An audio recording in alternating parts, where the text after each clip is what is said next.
Hello, everybody. How are you? Hope you're having a good day. I'm just sitting here with Queen Booger. It's a booger. Here's Booger. She just stopped here a couple of seconds ago before I started my react. And it's time to sit down and react to Foodie Beauty. So, what's Foodie up to now? Well, the immediate answer is not much. She did a live stream called I Don't Feel Well. Well, no kidding, Chantal. You're over there eating nothing but junk. You're probably having massive bee moments off camera. No, you're not going to feel good. Anybody would feel bad if they did all of that. So there's that. She's done some more mukbangs, not reacting to those, not if I can help it. And she also did a grocery haul. But after looking at some stuff on Twitter, it looks like the grocery haul that was filmed the same day as when she went out and she got honked at by people because she decided to stop in the middle of traffic and just talk when she shouldn't have. So she did multiple things in one day and then she's just splitting them up to get more content out of it, Japorker. So as far as the I Don't Feel Well live stream, I want to go over that. Uh, there's a lot of things she said that were quite interesting that promote discussion. Before we get into that, though, I know my thoughts are all over the place. I'm sorry. Uh, Something I've noticed. So Chantal and Amber, they've been hanging around the locale live chat a lot, making themselves known. Both of them, both our girls, have been in the locale live chat. As a matter of fact, Amberlyn Reed sent a super chat. So I'm not quite sure why Amber and Foodie are haunting the locale live chat as much. Maybe it's because things are a bit more interesting over there versus interesting with either one of them, and they just want to be a part of it. And why am I bringing this up now? Because in the live that I'm going to react to, Chantal starts talking about some of the stuff that has happened in Locale Live. And for those of you that don't know about the drama on that side of the fence, let me just bring you up to speed. So right now with Locale Live, they're doing a fat camp, and there was an incident where Boogie, he was going back and forth with Keemstar, and Keemstar stood up and then Boogie stood up and they were shouting in each other's faces. And then Boogie pushed his wife down onto the ground.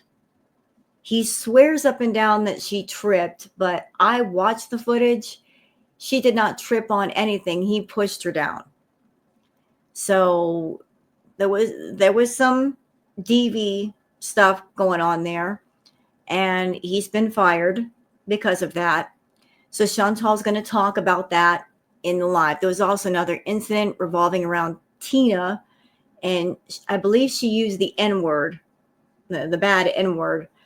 So yeah, Booty talks about the Boogie stuff in her live, and in true Chantal fashion, she tries to bring herself into that drama by bringing up stuff that allegedly happened to her, because whatever is going on around the internet, somehow it has to be revolving around her. Like, oh, this happened to me and I remember what happened to me too. And it just, yeah, it's like it's always got to include Foodie somewhere. So there was that. As everybody knows, Chantal, her time for her visa run, it's coming up pretty soon. Nobody knows. Oh, I got cat hair on my face, booger, with your fur. Excuse me. Oh my God, that just made it worse. Oh no. Massive amount of cat hair in the face. Oh my God. Ugh. I love my cat, but man, I just got cat hair in the face. Oof.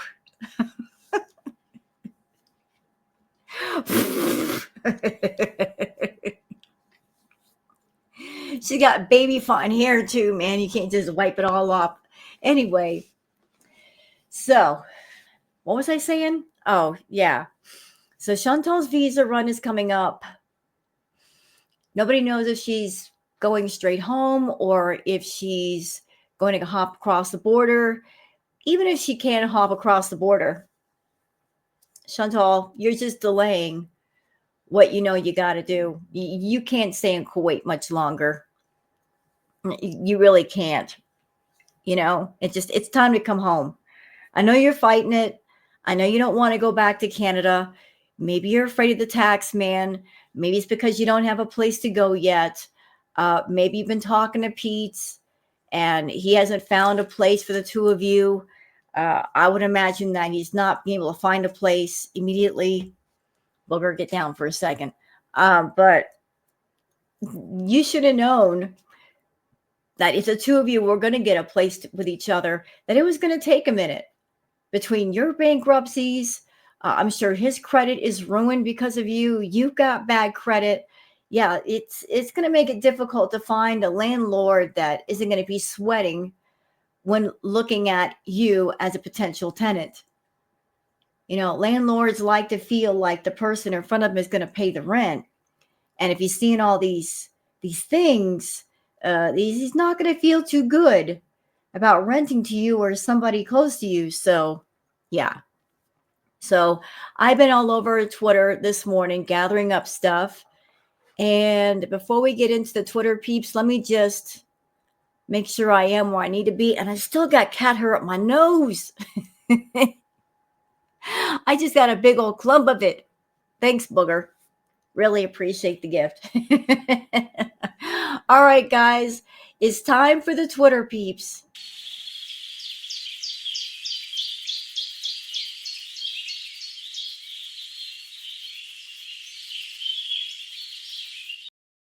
All right, it's time for the Twitter peeps, and for Booger not to put more cat hair up my nose, I gathered a whole bunch of stuff for us of interest.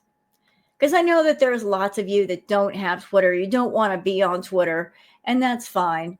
I can just gather up all the interesting stuff for you, and it's stuff to talk about as well. So for those of you that are on Twitter, that you'd like to follow me on Twitter, there's my handle, Wild Girl Sarah. Okay, this first post is from your mom's emotional support carrot, saying Chantal sexualizing her animals is abhorrent behavior. Malarkey Meter says she's got to put out once in a while. Foodie Beauty referring to the cat. Everything about this is weird. She holds her incorrectly, looks at the camera the whole time instead of Julia, and then uses a sexual reference for affection. Disturbing. So this happened during the live that I'm going to be reacting to. So let's watch the clip. Hi, come see Mom. Okay, you guys know what I'm going to say. You guys know I'm going to say I hate the way she holds Julia. She just puts her in a headlock, body lock type of thing to where that poor can't move and she can't get away from her. That's not how you hold a doggone animal. You got to hold them. If you're going to hold them, you got to hold them securely to where they feel safe, but still give them the option that if they want to get down, they can get down. That's how they feel comfortable, where they feel secure against you. But the feeling is if I want to get down, I can get down. But she never does that with Julia. Like she forces Julia to be near her. I think it's because she knows Julia can't stand her and immediately wants to jump down. So to make it seem like Julia wants to be around her, she forces her to stay in place. But I hate the way she's holding her. Let's keep going. Kiss monster. Yeah, just a kiss monster. No. See, she's trying to get away. Let her down.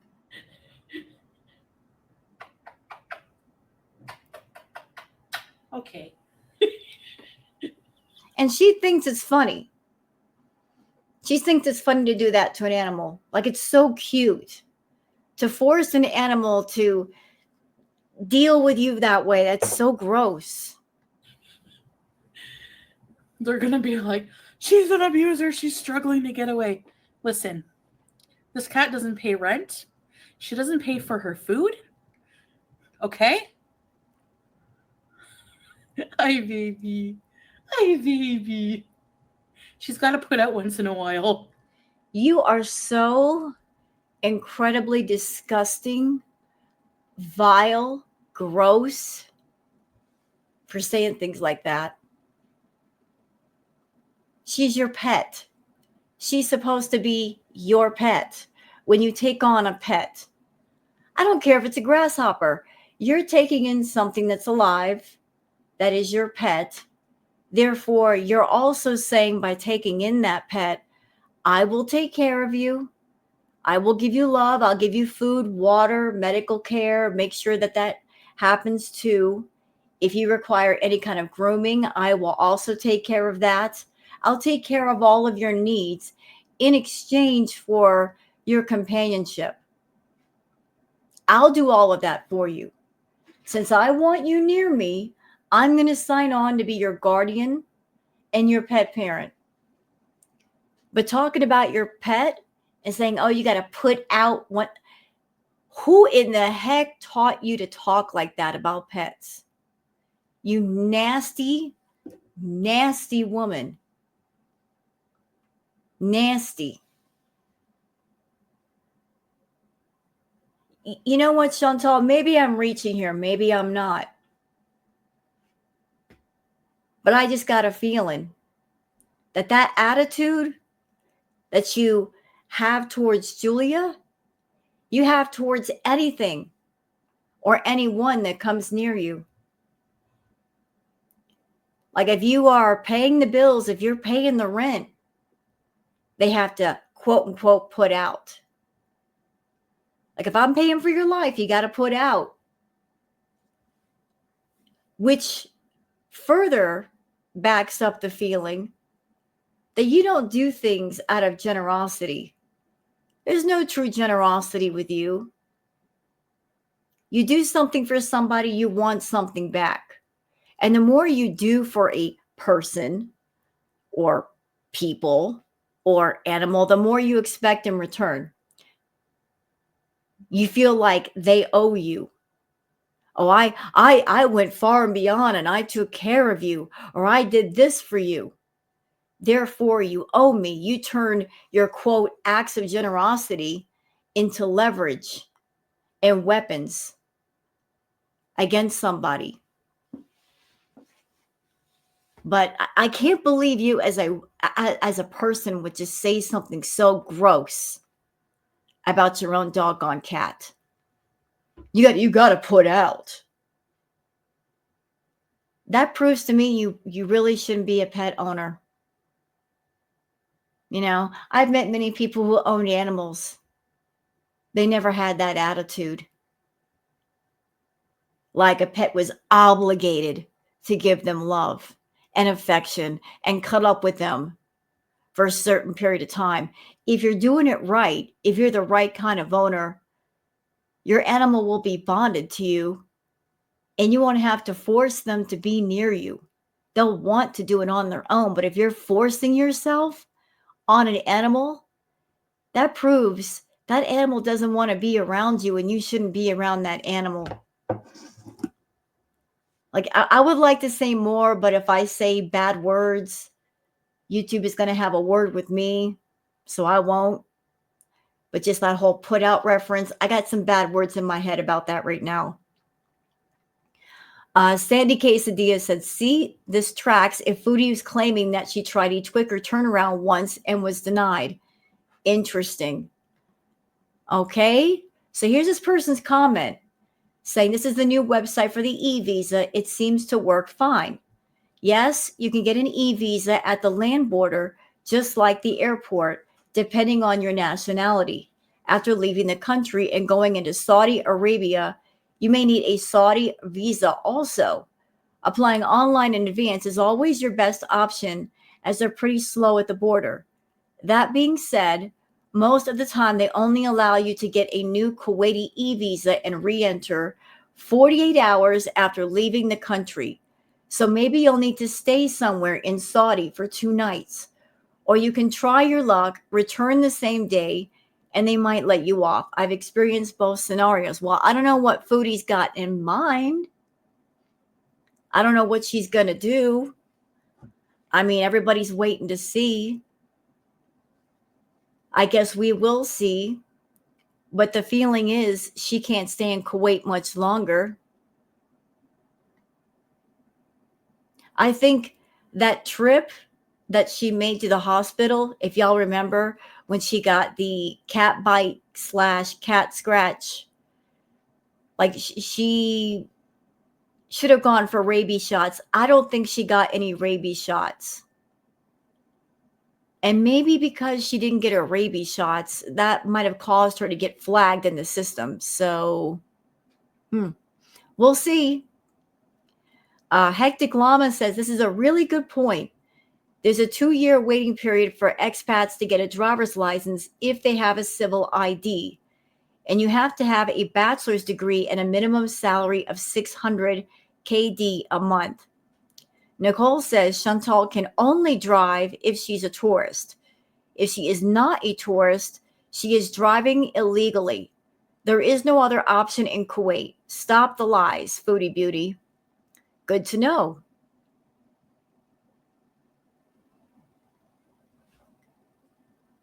All right, let's see.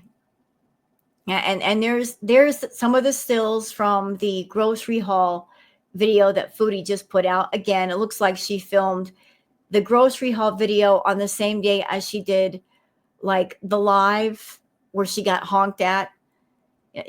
Foodie always does this. She'll film like 3 or 4 things and then line them up in a queue. Sometimes she'll do it out of context to try to confuse girl world because she knows that we pay attention to timeline of things, but it's pretty obvious it was during the same day because she's wearing the same freaking outfit. You forgot to change your clothes, Foodie. You know, that tells on you too. D Angry Scott says, sometimes when fight or flight isn't available or possible, then the natural fear response is to freeze. An animal should never be made to endure fear in order to satisfy human temporary pleasure. And that's true also.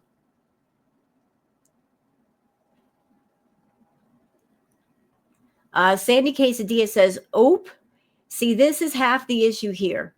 If Chantal and Salah were legally married and she had the status in Kuwait she's claiming to have, nobody could do anything to affect that. It'd be watertight.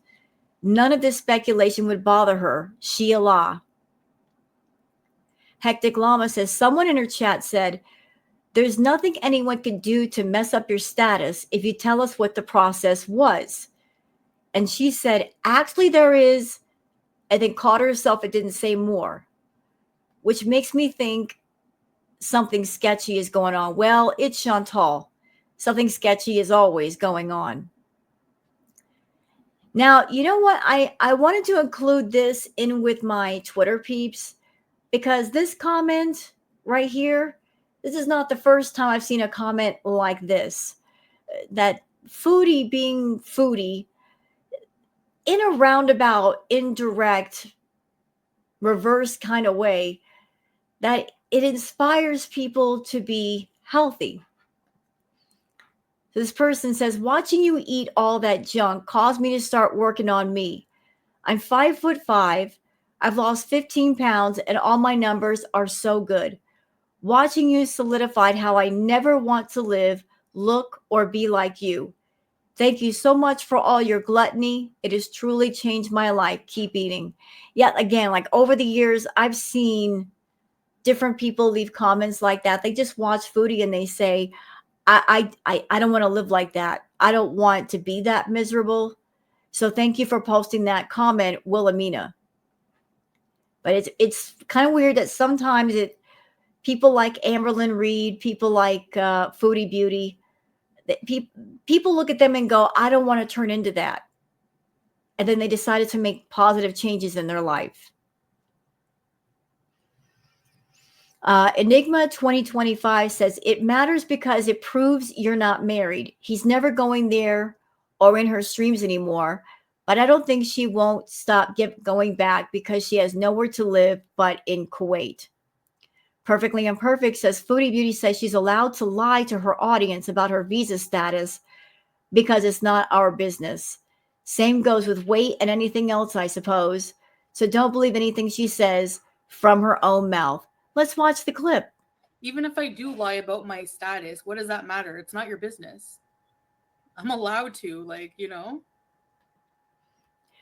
Chantal, how many live streams have you done where you lied about your status? And the marriage thing. You yourself got online and you were talking about loopholes. You were mentioning loopholes, that there are loopholes, and talking about WASTA and stuff like that. You brought that stuff up. You were basically saying, without saying, that you're over there doing things not the legal way. So I'm a logical, sensible person. And I'm one of those, I can put two and two together and two and two together make four. Somebody who is using loopholes to get something accomplished, what that tells me is that it's because you can't get things done the usual way, the legal way. Like there are complications. There's some kind of barrier, some kind of blockade that you can't get things done the legal way. Hence the reason why you use some kind of loophole. But that came out of your own mouth. That you're about WASTA and loopholes and paying people, and you were telling on yourself. You were saying, yeah, I'm shisty and low down, and I'm not above paying people to look beyond the law. Yeah, you said that. You said all of that and more. You listen, you decided to come on YouTube and put this whole Kuwait arc directly in front of us. What you could have done, if you want to go to Kuwait and be with Salah, you could have gone to Kuwait and just presented yourself as a single woman, and you've got a tour guide, someone to show you around Kuwait, and not introduce this whole ridiculous fake marriage, he loves me so much crap in front of your audience. You invited everybody into your world, your life, whether it's a real life, fake life. You invited everybody in. You invited your beezers, but you also invited the reaction channels. You decided to put this stuff on YouTube. You decided to talk too much. And you doing the things that you have done for as long as you've been doing them, yeah, people are going to discuss. They're going to have opinions and feelings and thoughts and bring forth the facts and the old footage and stuff like that. And you are just angry that you can't control the narrative and you can't erase the narrative when it suits you. You're mad because you can't tell lies and then have the lies believed to be truth. And if you want to know why, that there's too many people that know the truth. Like the reaction channels, we are the record keepers. We remember. We remember everything you've done, everything you've said. We can bring up old clips of exact times that things happened. We can show people exactly what you did, what you said. You don't like it. You're a bad liar, and yet you won't stop lying. You just won't stop. You want to continue. And as long as you continue to live this fake, phony life, as long as you continue to lie, the more we're going to call you out. Understand? That's just how it's going to work. Sandy Quesadilla says, I watch several YouTubers who do travel and working abroad content. Guess what they all did? Explain the visa process that they went through, even the slight loopholes for traveling long term. Chantal is full of crap. Interesting. Very interesting. Your mom's emotional support, Kara says, goodness, Chantal's enormous. So let's look at these pictures. Same outfit. Picture on the left, the Chantal before. Picture on the right, how she looks now. Good God. That's all I'm going to say. Chantal, are you seeing this? I know you watch the reacts. Are you seeing this, ma'am? It's time you stopped floating down that river of denial, okay? I mean, the shape of your head is different. Your arm, holy moly, macaroni and cheese, Batman. Your upper arm, are you seeing this? Are you kidding me? And you're not over 500 pounds? Are you joking? Jeez. Goodness gracious, you really do need to go home. Ghost Crab says, cute aggression or angry slip up. Do I think Julia gets physically punished when she rejects Chantal's pathetic attempts at social contact by biting her? Yes.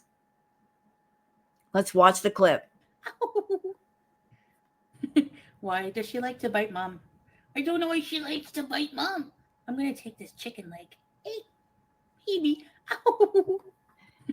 Why does she like... I remember an old clip, and I don't know if anybody out there has it, but it was an old clip from when Chantal was at the Canadian villa, back when she was with Pete, back when she was seeing Nads.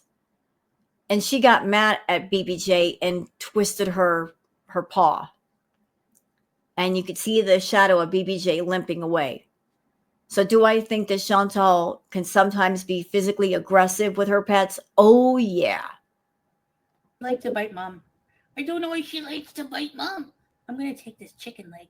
Hey, baby. Chantal, if you are being physically aggressive with your pet, if you're twisting their foot, or if you're just being mean, that's why your pets don't like you. Not only do you have bad energy, but if you're being hurtful, no, they don't want nothing to do with you. You're not cute. Shenanigan says Chantal only cares about blank when she can use it to her own advantage. One day she was condemning Nads, and the next day she was blocking people in her chat for being concerned while she was driving herself back to him.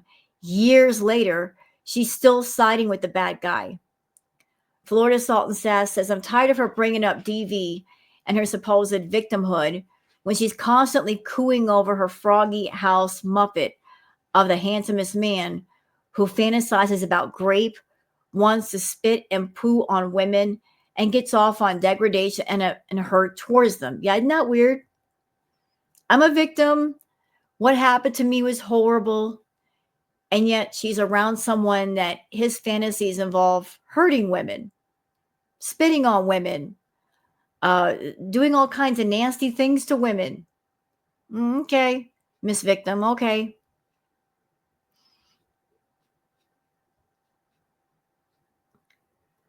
Scar Letter says first she is supposedly 391.8. Now she's rumored to be 30 to 40 pounds less. Right. So again, this is it's a blurry picture. An older picture is Chantal. Again, she was in very, very high 300s here. And this is her now. Yeah, I'm clocking you about 550 pounds, Foodie. If you're not 550 pounds, I will eat Natter's hat for lunch.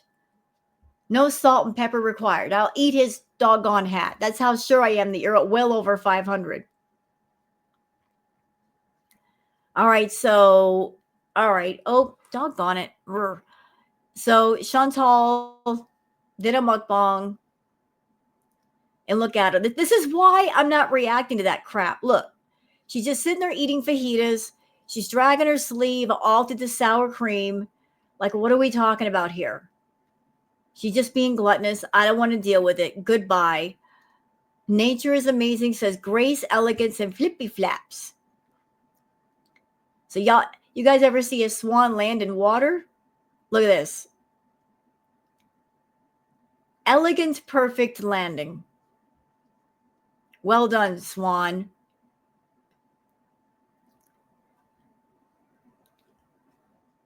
All right, let's see what else we got here. Fondue Pondu says Foodie Beauty's face got red. Rip cadaver dog for your kind service. She was rattled. Huh. So, what were the comments made in chat? Cadaver Dog says visa runs matter because you lie about being a wife. That's why the runs matter. Cadaver Dog also says if you were married, you wouldn't need to visa run. Cadaver Dog also goes on to say, I'm where you are and my husband is from here and I don't need to run. And then Cadaver Dog says, the nervous laugh. Well, is there a clip here? No. So I guess that was all that went down while Chantal was live. Ooh, I hope we get to that part. Somebody calling you all the way out for your lies, Foodie. Debbie's World says, so we all know that she pulled the I'm sick, I can't travel to immigration. And now she's not going to travel. And now she thinks she's going to throw us all off. Like we're going to think she doesn't have the visa run because she's really married. Sure, Jan.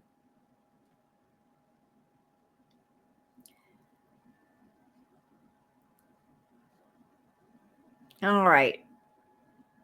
Okay, now this is a funny clip from Yog, Living the Best Life. So I was confused about what was going on here.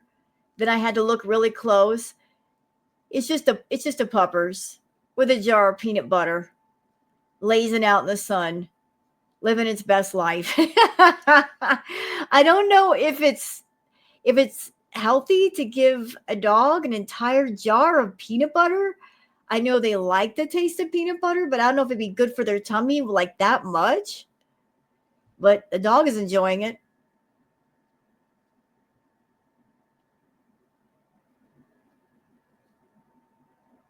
Aw, this is for Yog. Human gets adopted by a kitten.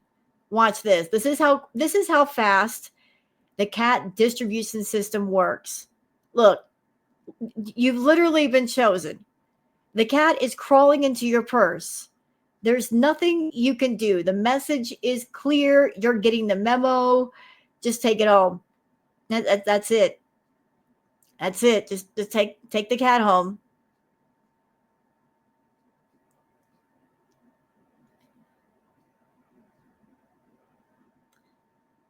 All right, so that's it for the catch up. It didn't take long. That did not take long. Let me just make sure that we are when we need to be. We'll zip ahead if we need to. You know how we do it here. She gets boring. I'm hitting the fast forward button. I don't care. I don't need to react every single minute to Chantal. But all right, let's do this, okay? Just don't bore me to tears, Chantal, or I'll cut you off. I don't even care. I don't. All right, let's go, y'all. Let's see what she's got to say for herself. Brooke, Scapegoat, Sweet Pea, Orange Pulp, Kristen, Camille, Christina. My video. Jackie, Strawberries, Tater Sale, Doomer. Just saying hi for now. Lizzie, I'll get to that in a minute. Lambo, yay! You're missing Thanos? No. Lambo's better. Oh, hi, Fernanda. Situation, Gingerbread, Tangy, Trixie. Can I just point something out before we get deep into this bad boy? I don't know what she was doing prior to setting up the live, but it's pretty apparent that before she started the live, she was eating. You want to know how I can tell? What's this around her mouth? What's that? She got crumbs around her mouth. She got this on her shirt. Chantal, you ate something before you started the live. But go on and go ahead. You don't feel well, too? Oh, Andre Marie. Something's going around. Mary? Yeah, Rachel, because all illnesses are weight related, right? Tally. It's my iced coffee. Hi, everybody. So Strawberries and Cream says, Chantal, did you see the locale drama? Wings hit Boogie and made him bleed and pushed his wife. I was appalled. Yeah, like the whole thing on locale was wild, completely out of control. Of course, she's going to talk on it, and she's about to make me mad. I'm going to do my best not to lose my temper because of the way she starts to handle things. But you go ahead, Chantal. Okay. Teardrop, hello. Hi. Hey, Sarah. Yes. I know. I feel like I'm in a fever dream. Marie. I know. I have a nice coffee. So the title of this live, straight up clickbait. She says, I don't feel well. I'm sorry. If you don't feel good, you're not drinking coffee.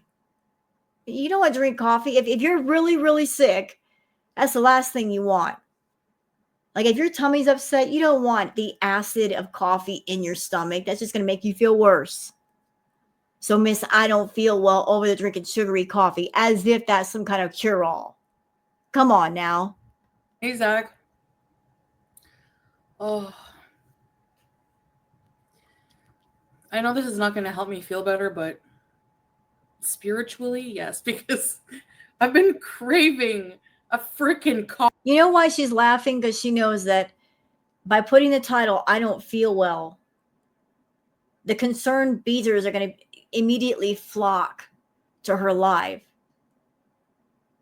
Something of note that all of you should know, and I actually reacted to this video. I don't know if she still has it on her channel. Probably not. But I did react to a video that she made long ago. Long time ago. She made a video giving helpful tips to people on how to grow your channel. And one of the things that she said in that video was, if you're someone you're wanting to grow your channel, that you basically clickbait people. You take something small and you turn it into something much bigger. And you basically clickbait people. You use clickbait titles to get people to click on, to watch the video. So this whole clickbait thing, she's been doing it for many, many years. So she deliberately put that title, I don't feel well, just to get people to click on, to watch. I don't feel well. I'm sick. Everybody come to my live and watch and get hit with 50 million ads, you booger. And then she'll wait about 15, 20 minutes to let you know what's wrong with her. I don't feel well could mean anything. It could mean I've got a toothache, or I stubbed my toe on the bathtub, or like I got a slight headache, or, my pinky hurts. Like I don't feel well. It doesn't mean a life-threatening illness of some kind or life-threatening condition. It could mean anything at all. And she knows that. And that's why she keeps it vague. She wants people to be concerned and click on her live so that she gets extra people in her room, and then she'll wait freaking ever to say what's wrong with her. Coffee, like a good one. Hey, page 5. Booger. I'm okay. No, I checked my sugar. It's not high. Hey, Leslie, Fairy. Like, that's the first thing I check when I don't feel good. It's a mocha. Hold on a minute. I'm going to take her off the screen. Chantal, let me just show you something. Since you're stupid. Look at this. This is my booger. Hey, booger. This is my baby. This is Queen Booger. She loves me. I've had her since she was a baby. Oh, she's over 10 years old. Do you see how I'm holding her? She's up here on her own accord. I'm not forcing her. She just got her little feet balanced on my arm. Did you, baby? So I'm holding her securely, but she's still got room to get down if she wants to. Like, I'm not forcing her to be up here. If she wants to get down, she can get down. Look at that face. Look at that face. And the booger. This is how you should hold a cat. Where they feel secure, they feel loved. But if they want to get down, they can get down. I don't force Booger to be up here with me. Take your Booger. Truth be told, like, she'll get up here whether I want her or not. Look at that face. Look at that face. Look at that face. Mm-mm. Look, this is a well cared for baby. Hmm. I'm not forcing her. This is how animals should feel. Secure with you, but you're not forcing yourself on them. I just want to show you an example of how to treat a pet because you obviously don't know. You've owned different pets, different cats, and you still haven't figured it out. Once again, look at Booger. Her feet are over my arms. She wants to get down. You want to shift? Okay. Let's go back to the live, though. I just want to give Chantal an example because she doesn't know what she's doing when it comes to animals.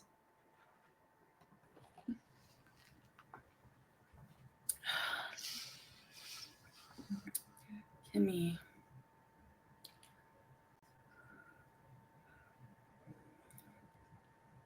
Hey, Laura. Poetic. YouTube lover. I feel like I have a fever. Like, I feel... We hear what we eat. Anyways. Well, I didn't eat too bad. I mean, well... I don't think it's food related. I think it's like a flu or something. Ma'am, if you had the flu, if you were feeling really like crap, there would be symptoms. Wouldn't you be feverish, not feeling well, wanting to lay down, wanting to stick to simple foods like, say, chicken noodle soup and crackers and maybe some light soda if your stomach was feeling kind of, nasty? You over there grinning and laughing and having coffee. You're not that sick, liar. Something is going around. Somebody we know is really sick. Chantal, you're not around anybody. You don't go anywhere. You maybe go someplace, get some fast food, and come home. You don't have enough contact with anybody to get sick. What do you mean? Like, I had to go to the hospital from being sick with a flu, like kind of like a norovirus, and I just feel really like hot and weird. I don't know if it's like power of suggestion, but I know. Yeah.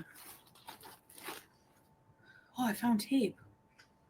This is my big messy medicine bag. But yeah. Maybe if you are feeling ill, maybe it had something to do with the fact that during your excursion out yesterday, you got a bunch of temptation foods because your grocery haul was basically a bunch of snack foods. You went out for stuff to snack on and you had a major B moment. And whenever you do that, you don't feel good. Yeah, no, I don't think the fajita has helped. No. Is this empty?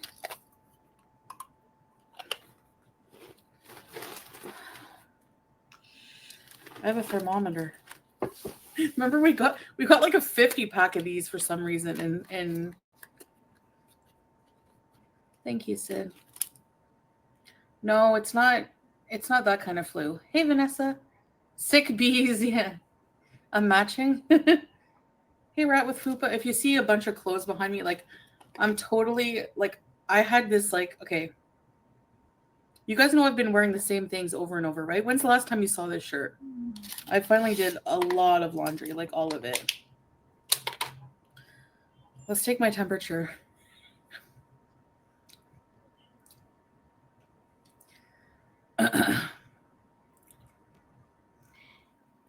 Okay, let's rewind for just a couple of seconds ago. So how accurate of a reading is she going to get off a thermometer if she's sitting there sipping on ice cold coffee at the same time? Like literally just a few seconds ago, you're sipping on coffee, like ice cold coffee. The inside of your mouth is going to be frigid. How are you going to get a real reading?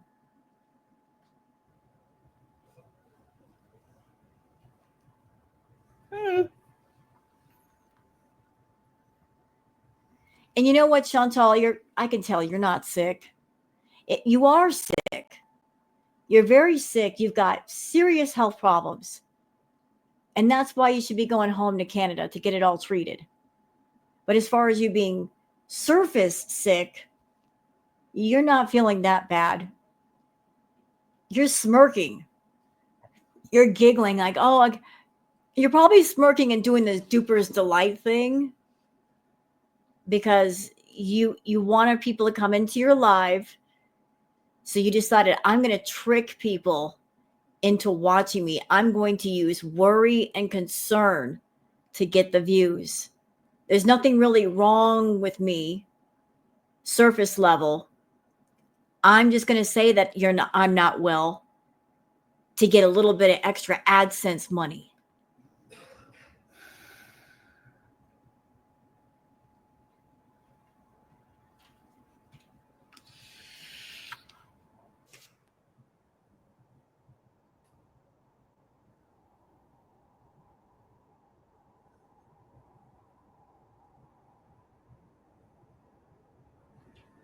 And people are pointing out that's a rectal thermometer.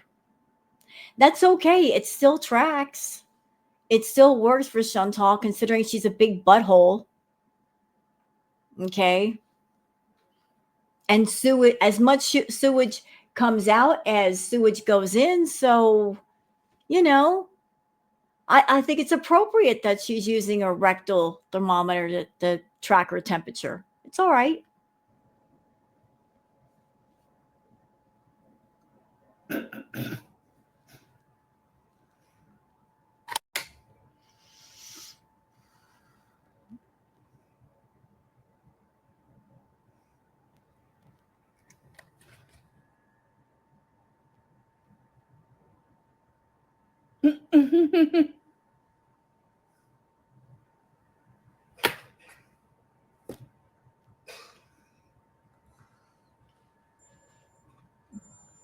$36.2 normal. No, it says mouth, bum. Look at the bum diagram for armpit. Look at the baby. Cute. Okay. Normal. I'm not putting that anywhere. Hell no. Why would you put it there if you could put it in your mouth?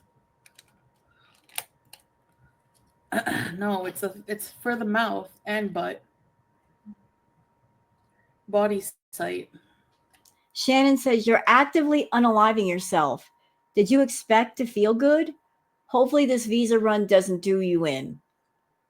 You know, I've been wondering for a minute because this visa run is coming up.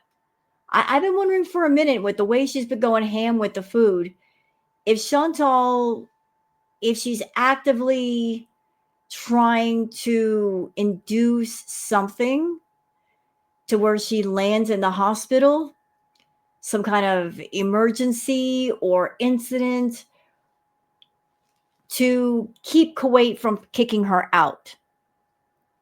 I am wondering that if she is so against the idea of leaving Kuwait that she's searching for any way to stay there just a little bit longer. So maybe she's thinking, if I eat a bunch of food, if my numbers are way up there, really spiking, that she can say, I'm too sick to travel and Kuwait can't get rid of her. Chantal, you gotta go. You can't stay there forever. You can use every trick in the world that you want, Kuwait is not your home. Canada is your home. That's where you were born. That's where you should be right now. Kuwait has said if you've got serious health problems, you have to go home for them. None of them could get treated where you are. They can give you little things for little things, but the big things you got to go home for. And you've got a whole bunch of big things that need to be addressed. Kuwait does not want to be burdened with people that are coming to their country and are going to be a burden on their healthcare system or their financial system. Like you are the nightmare that they don't want to deal with. And the sicker you make yourself, the more they'll want to kick you out. Anyway, I don't have a fever. That's good.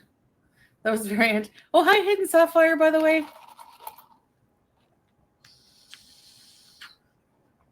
How did I have time to go on a visa run? Visa run, visa run, visa run, visa run. You people are obsessed. If you do a visa run, you have to be gone at least like 3 days. She's telling on herself.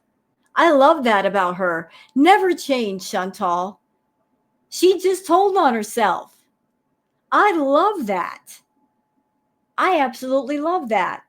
You have to be gone for at least 3 days. Thanks for letting us know, Foodie. You have to be gone for at least 3 days. Everybody write that down. You got to be gone for at least 3 days.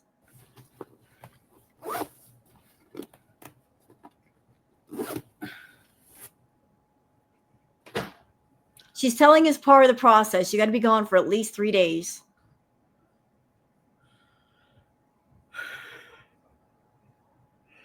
What are you talking about? So when did I do my last live stream? You're aware you're dying. So are you, Shannon. The moment you're born, you're dying. You die. Are you God? Wow. Shannon in the chat is like coming hard. Shannon's like, you're aware you're dying, right? And then she goes on to say, keep sipping the coffee, cutie. You're doing amazing, sis.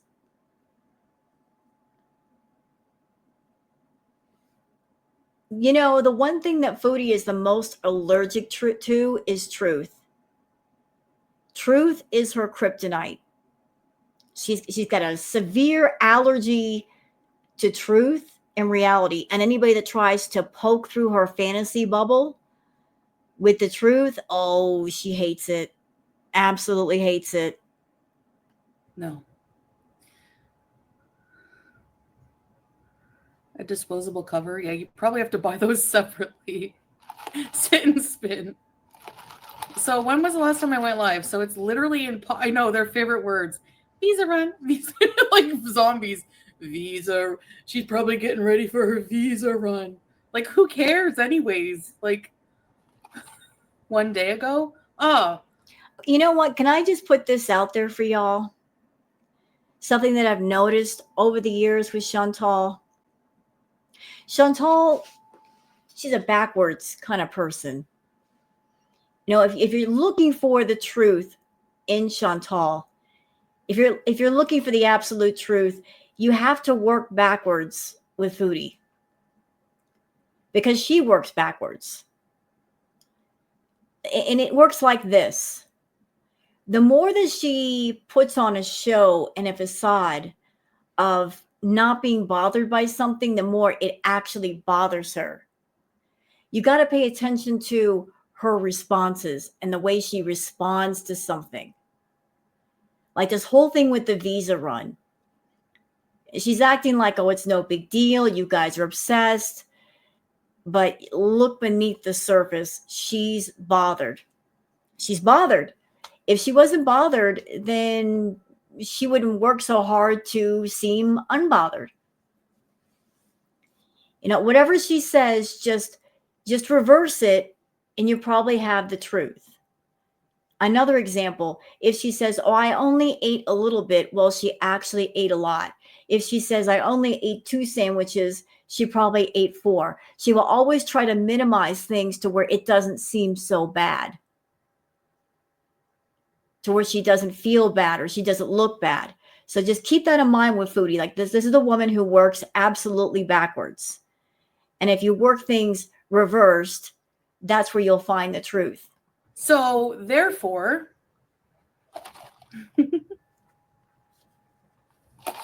when I used to do visa runs,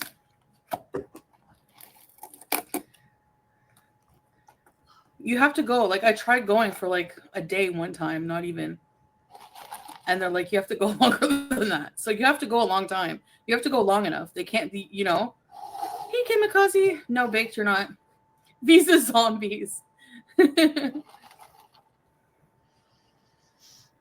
Right? Teardrop, like. Can I just clue you in on something, Chantal, if I may? Do you know why people are keeping track of the visa runs so much? It's very simple. It is so simple. Everybody, visas included, everybody's bored with you being in Kuwait. We are bored to tears. There's nothing interesting going on. You're not doing anything interesting. You're not going anywhere. It's literally the same content day after day after day after day after day after day. You're someone that you watch other channels, do you not? Other life vloggers and people on TikTok.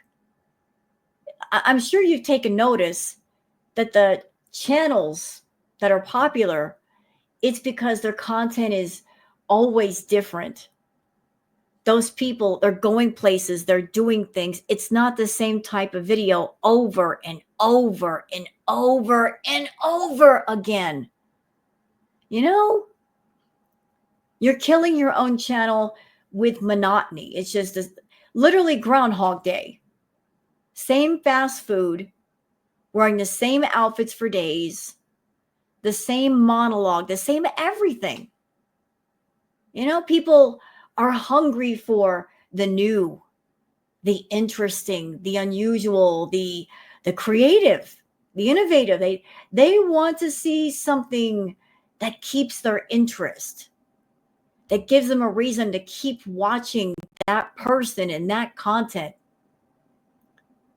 You do realize that there are many different channels on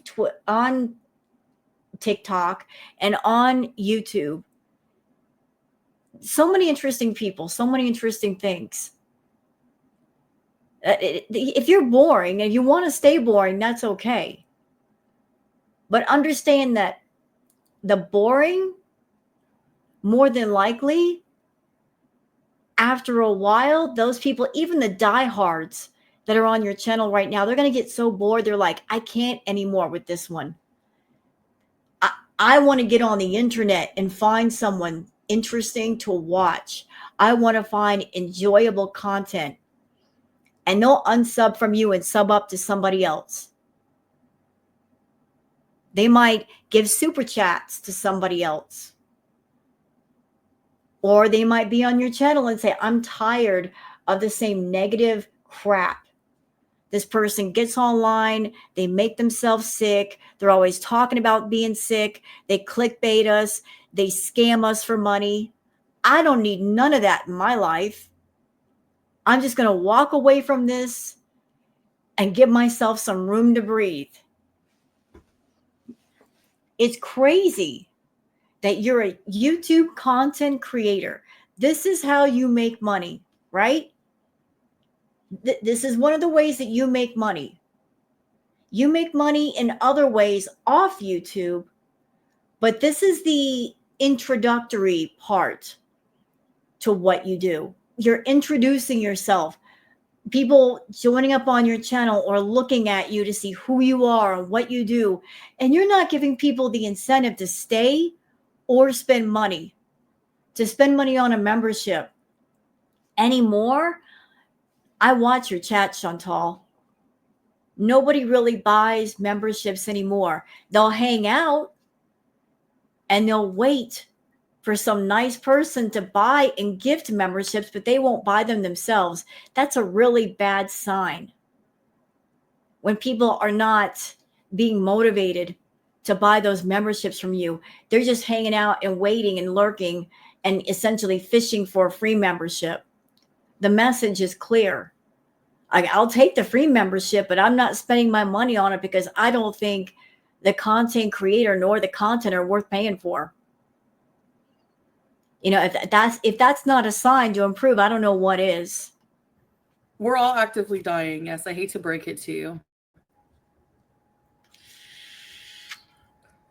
And every single time one of you haters come in here and wish death upon me or try to talk about my death, I hope you know you're jinxing it, and I'm going to live forever now. No one can live forever, Chantal. Nobody lives forever. Nobody is immortal. And you're right. Like, essentially, from the moment of birth, like, none of us know when our ticket is going to get punched. We don't. None of us know how long we have on this earth. That's why it's always a good idea to configure your life where you do as much as you can, as long as you can, and live a happy, healthy life. Fill it with everything good, because life is precious. It's really, really precious. And you have wasted your life. And you also wasted the cup of fortune that you were given. You took both for granted. And here you are now. But I do find it interesting that you go after people who criticize you and you say, they wish death upon me. At the very same time, you get on YouTube, ma'am, and you actively, almost daily, do self-harm content. You do. You have a raging food addiction, and you get on YouTube and you do content where you're eating the portion of like 4 to 6 people, knowing it's not good for you, knowing you don't need all those calories. You're actively unaliving yourself in full view of the public and expecting to get compensated for hurting yourself. Here I am hurting myself, and you better pay me for it. And you're looking for people in your audience to keep that going. So you're pointing your finger at the haters. You want me to pass away. You're wishing that for yourself before anybody else does. You don't care about your doggone health. You never have. And somebody's going to interview me 40 years from now, and they're going to say, Foodie Beauty, how did you live to be 100, to be 80 years old? Well, I fed off the energy of the haters, and it made me live longer and longer and longer. Sure, keep saying that to yourself. Mama, you keep eating the way that you're eating, you're going to be bedbound. And this is not me wishing this for you. This is you wishing it for yourself. Another 50, maybe 75 pounds. I don't know where you are with your weight, but you're at the tipping point right now that if you gain, I would say another 50 pounds or so, you're done. And once you're off your feet, it's a wrap.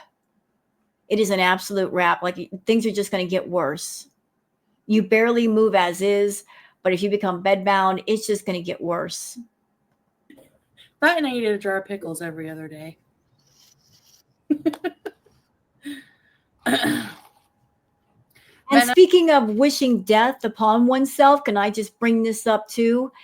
Any of you beezers over there on her side of the fence, the ones that you call the reactors haters, that you're like, yeah, they wish death upon you. Any one of you folks that you're in chat and you're talking food to a food addict, you're purposely triggering somebody with an active, raging, out of control, intense food addiction. You're bringing up food to them, knowing they're going to think about that food and more than likely go and have a B moment with that food or some other food. You're the ones wishing death upon Chantal. I don't like her. I think Chantal's vile. Let that be known. I don't like this woman. She is foul. But even as foul as I think she is, if you've been through addiction, you would not wish addiction upon any other person. It is the worst, absolute worst. Even as much as I don't like her, I would never walk up to her and trigger her on purpose to eat. Think about that. Someone who reacts to her, who's been reacting to her for years, there are lines even I won't cross. Just out of decency. She's not a decent person. Never has been. She's uncaring. She's vile. But I got a moral compass. And my compass says if somebody's an addict, don't trigger their addiction. Don't do it. And I won't. But you, all of you in the chat, acting like friends, coming in with friendly faces, supposedly supporting her, and we're here for you, Chantal, and we care about you so much. I don't think you care that much if you're actively triggering her addiction again and again and again and again. Even after knowing all of her health issues, you still do it. So who is the real hater here? Not us. Now, there are people on this platform that have admitted to, can't wait to see the end. Yeah. Everybody comment that. Hold on a minute. Let's stop there. For those who may have said, I can't wait to see the end. Chantal, that could be taken another way. When they say that, you're taking it as they're saying it in the form of they're wanting to see me pass away. How they could mean it is, look, we've all been watching you for years. It's been 8 years since you got on the platform? And watching you now is like watching a really bad movie, a really long, bad movie. And if you're someone out there and you've watched a really long, bad movie, if you sat there for like 2+ hours and the video or the film is like 3 hours, you might say to yourself, well, shoot, this movie sucks. But I've been here this long, I might as well see how it ends. That's pretty much the attitude of everybody in girl world with you. Like, we want to know how the story ends. We're not saying we want to see how you personally end. We just want to see the end of the show. We've watched all these episodes. We've seen all the nonsense, all the bad behavior. We want to know, how does the story end? Does it end? What is the ending going to be? So that might be the true meaning behind somebody saying that. But of course, you're going to put on the spin on it like they want to see me die. No, it's just that like this is one ongoing television show of sorts, reality show, if you will, or lack of reality show, if you want to put it in that context. And we just want to know, how does it end? Like, what's the ending going to be? We don't know. 10 years. That's right.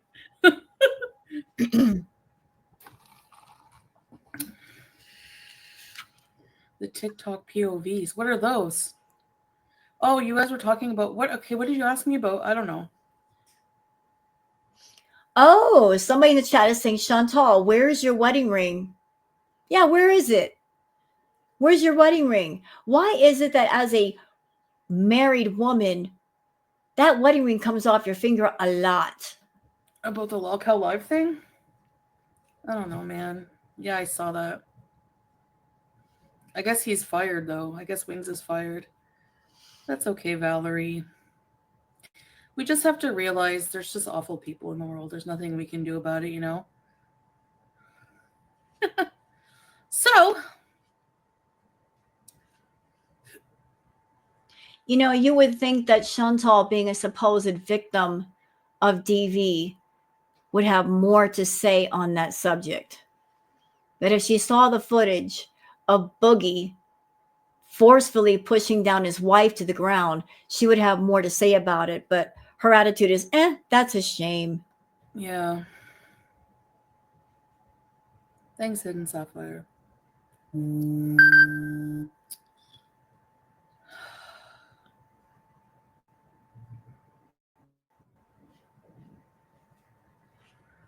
no. I'm sorry. I'd like to correct myself. It wasn't Boogie pushing down his wife. I apologize. It was Wings of Redemption. Wings of Redemption. Correction, it was Wings of Redemption pushing down his wife, not Boogie. My bad. Bridge. I don't know if like the fajitas. I realized watching my video back that like I'm sorry, but I should have eaten 2 fajitas. Like literally. I don't know what's like You know what? If anybody in her audience is wondering like why Chantal doesn't feel well, it's really simple. Has nothing to do with the flu or cold. She doesn't have either one. It's because her visa run is coming up. And I don't know where she's going. But if you're someone you have an ED, if you are a food addict, which she is, there's nothing like stress or nervousness or negative emotion to trigger you to eat.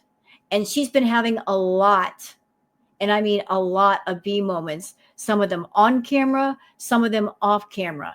I believe she's eating and eating and eating and making herself sick. Because anybody can go back through her content for the last week or 2 weeks. She's been getting sick a lot. A lot. Like literally making herself nauseous. And it's all due to the food. Like she knows she's got to go. She knows she's got to leave the apartment and go somewhere. And Foodie doesn't adjust well to change. It makes her nervous. And so she does the self-soothing with food. And apparently she's doing too much of the self-soothing and her body is fighting back. That's why she doesn't feel well. It's because of the overeating. But that's the only thing I had like the whole day, the whole night so far, and my iced coffee, and I'm good. I'm going to bed after this, man. I'm tired. That's why I haven't been going live. I've been going to bed. That's why I'm live now, because I know I'm gonna be tired. And like where's Juice Case? There's Juice Case. Come see, Mom. I'm gonna try. And you know what I was talking about? People coming into her chat and talking about food like these idiots. So Newbie Realm says kimchi, bulgogi fries, and Korean fried chicken and mozzarella cheese dogs. Big Breast Brenda says Dunkin' sounds so good right now. Y'all are talking about food to her. Why? Why?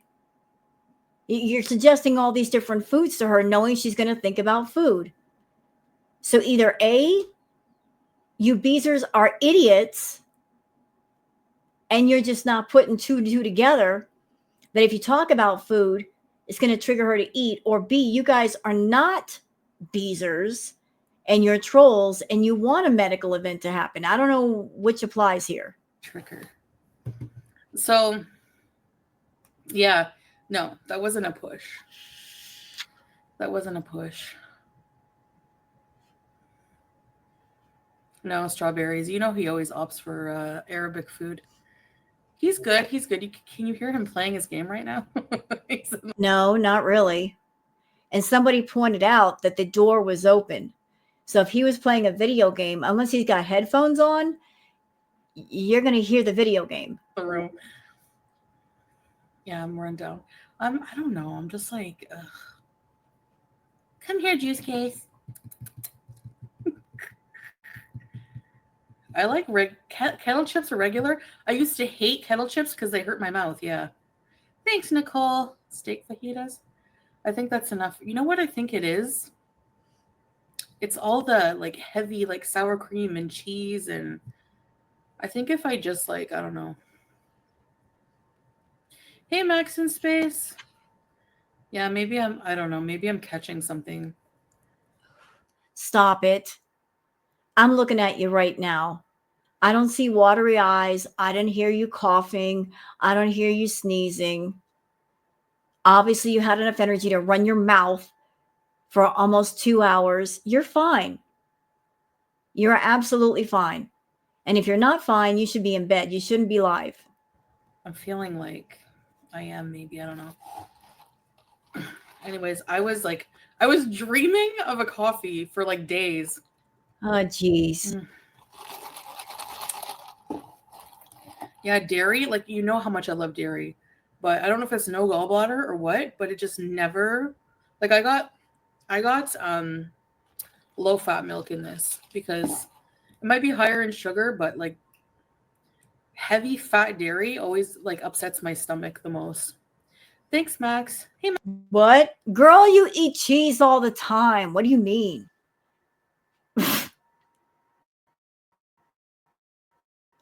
What? Since you've been in Kuwait, you've eaten your weight in cheese plus 10.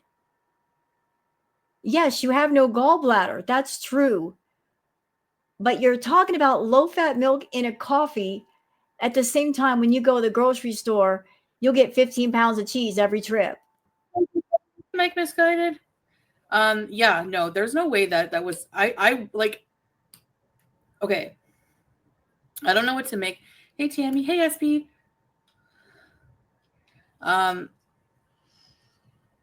Of the wing situation, like, because Okay, here we go. She's about to talk about it. The whole situation with Wings of Redemption and his wife. The incident where Wings of Redemption was having a argument with Keemstar at Fat Camp, and Wings pushed his wife hard to the ground. She's about to get into it. I was watching this yesterday, and I'm like, I'm not surprised you did this, Chantal.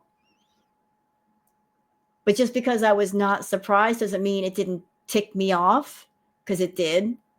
Because this is so you, that you take something that happens to somebody else and you have to involve yourself somehow.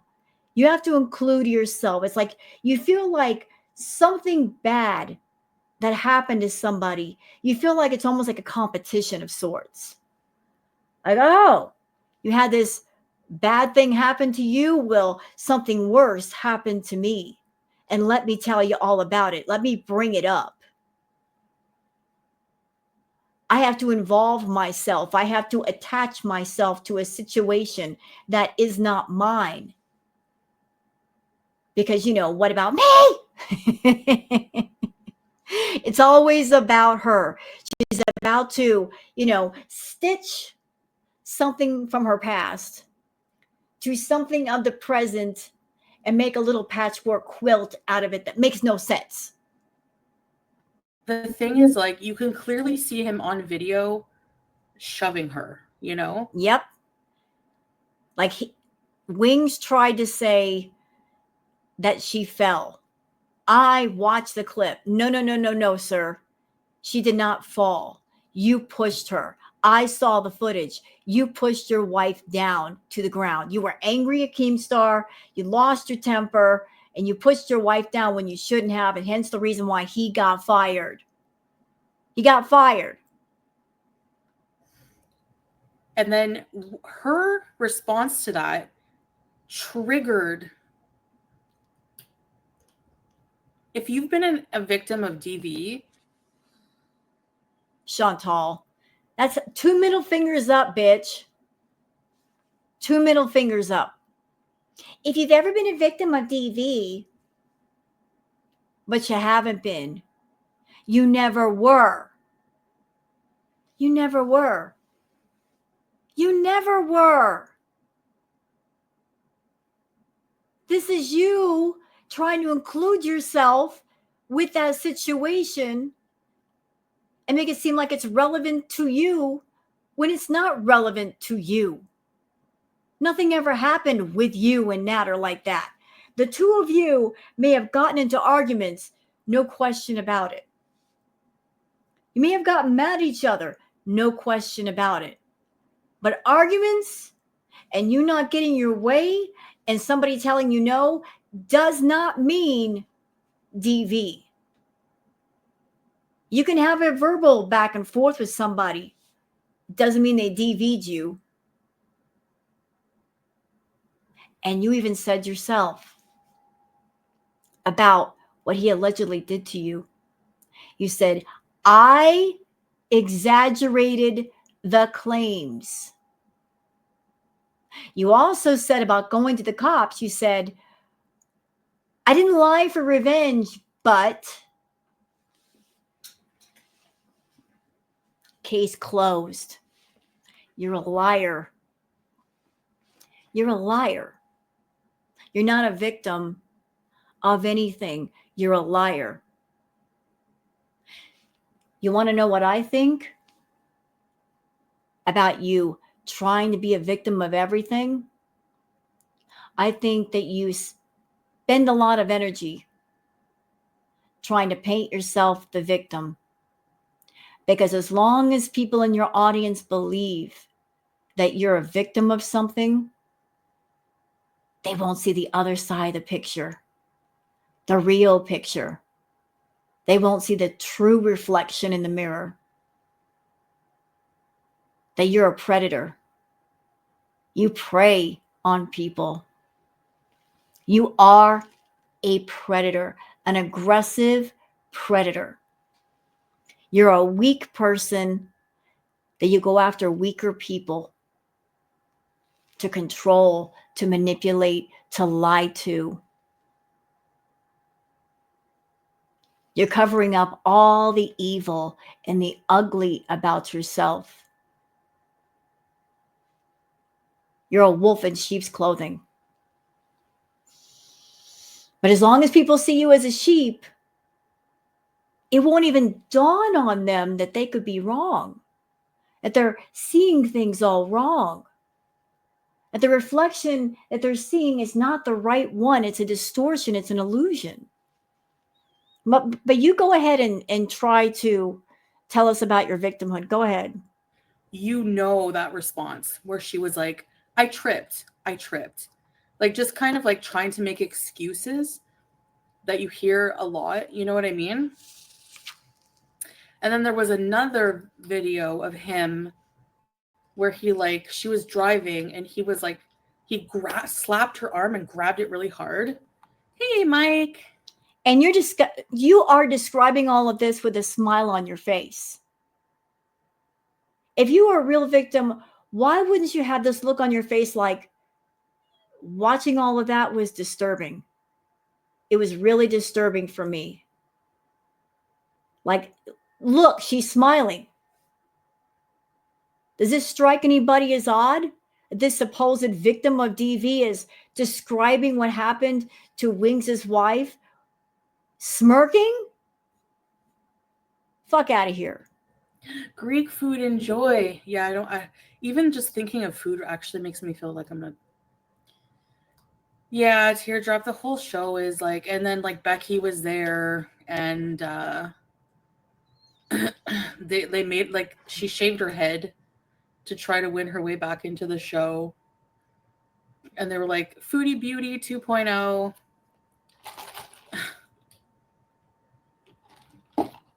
The old Foodie Beauty 2.0. He needs a lot of help. Yeah, because like honestly, in a way, like I'm not making excuses for what he did. It's obviously like really bad. Like, you know, poor Kelly, but to me, like he looked like he was like black, like he was seeing red. And I think that shut up. Just shut up. You know what she's doing right now? Again, she's trying to draw on her past lies. Because she told us this great big lie about with Natter. Oh, he had the black-eyed rage. He had the black-eyed rage, y'all. But yet she didn't stay away from him. She kept sneaking off to go see him. Even when he moved from Gatineau to Montreal, over 2 hours away from Ottawa, She would make the trip there and back just to see him. Nader moved that far away from Chantal, and she still continued to see him. Miss DV victim going out of her way to go see the person that allegedly hurt her. Who does that? Not a real victim. A fake one would, though. Anybody that was in his way at that time would have got it, you know? But there's other, like, he, like, looked at her after and, like, said something to her, and, like, I don't know. It was just bad. Like, I don't think I would recover from that if Salah did that to me. Like, I would be like, that would always replay in my mind, like that, just that type of impotent toddler rage. No, I don't have sore throat. Now, there's nothing wrong with her. She's not sick. She may have an upset tummy and bubble guts from all the food she's been eating, but she's fine. I don't know. Yeah, Sweetie Snacker. Is she? I couldn't find her channel when I last looked. Hey, Green Grapes. She was always cute. Real men control their anger, period. Yeah, I get what you're saying. And what he did was totally wrong, you know? I don't watch that channel. I know. I don't know. Like, I have like if there's nothing else to watch, sometimes I'll tune in for a bit, but they were live for like 12 hours. And so I just saw the part of the fight and I was like, wow, Boogie flipped the table. I'm sure she's seen a lot more footage. I mean, like I said, Amberlyn Reed and Foodie are all over the locale live chats since they're doing the fat camp thing right now. Like, Amber and Foodie are all about it. I don't know why. I don't know. They can go where they want. It's just that I don't know what they hope to achieve by like hanging out in the chats. And I'm going to go ahead and grab this thumbnail real quick because it just looks too good. There we go. But Amber and Chantal, that's how bad things are right now. Back in the day, there was so much going on with Girl World that Amber and Foodie, they were both busy with keeping things interesting for their own channels. But now things are so boring with the both of them that they're going over to another channel to be entertained. Probably. That was probably scripted. I mean, I get scripting for entertainment, you know, because real life is not drama 24/7. And that's another confession. I get scripting. Is that another self-confession, Chantal? You telling on yourself? Are you like confessing that you've done things for show? I remember back in the day, Foodie talking about that she wanted to go on a reality show. But then again, she did not want to go on a real reality show because then she would not be in control. She said, oh, the pay wouldn't be so good and I have to follow all these rules. So what she decided to do was turn her own channel on YouTube into her own reality show. And I don't think anybody could deny that Chantal on purpose does things to get the reactors talking. As much as she swears up and down she hates us, she purposely does things, says things, shows things to get us to react to her. She swears that we're awful. But if we all stopped reacting to her, she'd flip out. Because even she knows what would happen to her channel if that happened. what people are there to see. They're there to see people take abuse. They're there to see people be demeaned, you know. And that's what it is. But I don't think the wings thing was scripted. I don't think that they would literally put like DV. I would hope not. You know? You think it's scripted, anime? I think a lot of it is. I don't know about Keemstar. I'm not going to speak on his business. Maybe there are things that are scripted over there. I don't think that was that part with Wings and his wife. I don't think that was scripted. Sorry, Dexter. Hey, Ron, what's up? Oh, sorry, SB. Just a mocha. It's so good. Oh, if I'm thirsty a lot, yeah, Lyra. So Wings got in a fight with Keemstar, and he actually like caused a big scratch on Keemstar's neck because apparently they were playing Truth or Dare, and Wings opened his mouth and outed the fact that Keem actually they all paid for Becky to go to Fat Camp, and they made up the storyline on in public that she was just like she showed up there, so they had to let her in. I don't even really fully understand what Becky. Okay, so she took some time off of the show. Like, why are they so? I don't know. I don't really understand the whole thing, but anyway. Make Becky, she's an adult. Yeah, true. Yeah, you're right. But anyways, I don't know the whole story with that, so I won't say anything about it. Like I said, I just watched in like snippets. And then they started fighting physically, and then he went off camera, Wings did. Then he came charging out of nowhere like a bull. He had this like case of clippers. People thought it was a gun case. And he just came charging in, and his wife was in front of him holding his arm like, no, no, no. So he like looked at his wife, shoved her, and she flew onto a table. And he went back at Keem. Anyway, it was like this whole thing. Yeah. And she's saying all this with a smile. I just want y'all to notice that.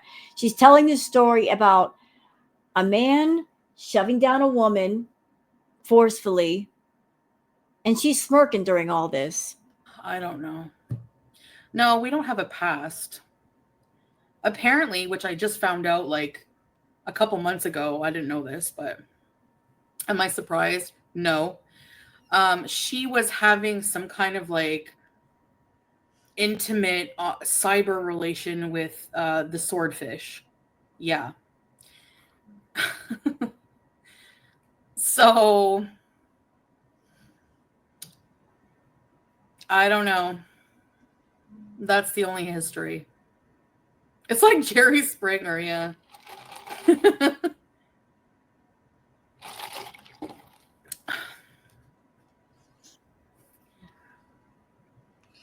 No, Samira. This is Wings of Redemption from Lockout Live.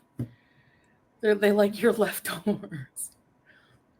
Anyway. So much drama. Hey, Keeper of the Homestead. Jinger O says, probably shouldn't talk about shady online relationships, Chantal. Actually, I'm feeling a little bit better than before I had the coffee.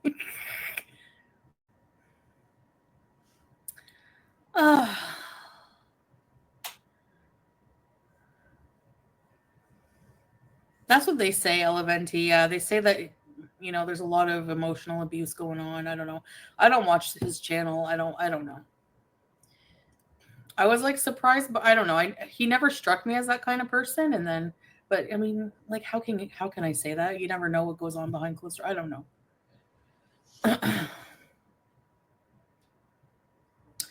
Laura, yeah, I don't know. What did you have for Couture?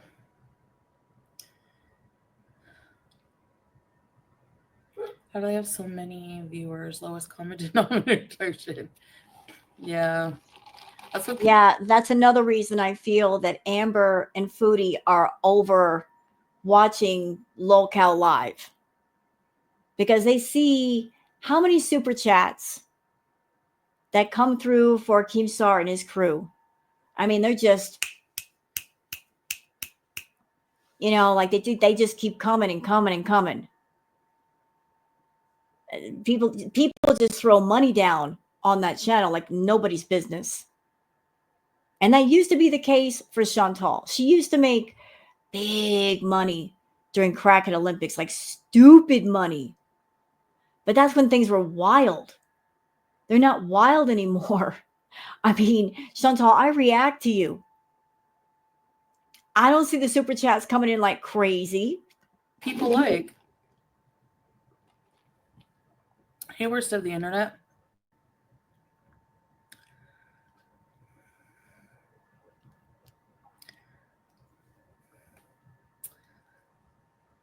They went way overboard on one person. Yeah, YouTube lover. Match boost with Laham. Vanessa. People love a train wreck. I mean, that's why people started watching me. Actually, people started watching me for my mukbangs and story times, which were outrageous. Yeah, they were. But You're making up stories as you went. You're borrowing other people's stories as you went.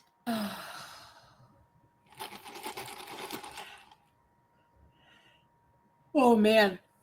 You don't even know how much I was dreaming about. Like literally. Okay, Chantal, we've heard enough about the coffee. Nobody cares. It's an iced coffee. Relax. Like when I was going to bed early. Hey, Corinne. I don't really have any story times to do now. Because you don't do anything, dum-dum. Hello. You don't go anywhere. You don't do anything. You don't talk to anybody. What story times are you going to give people if you sit in a room, the same house, day after day after day after day after day? What new stories can you tell if there are no new stories? You've been in Kuwait for almost 3 years. If you had played your cards right and gotten your health together and gone off and found a new group of friends there and gone to new places, you would have plenty of stories to tell. You could talk about experiences that you've had off camera without actually turning on the camera during the experience. Like, this is where we are with you. It's the word that comes to mind is stagnant. Your content, your life, stagnant. It's very just still. There's no movement when there should be.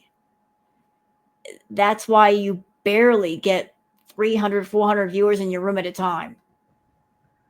Sorry, Mr. Bazid.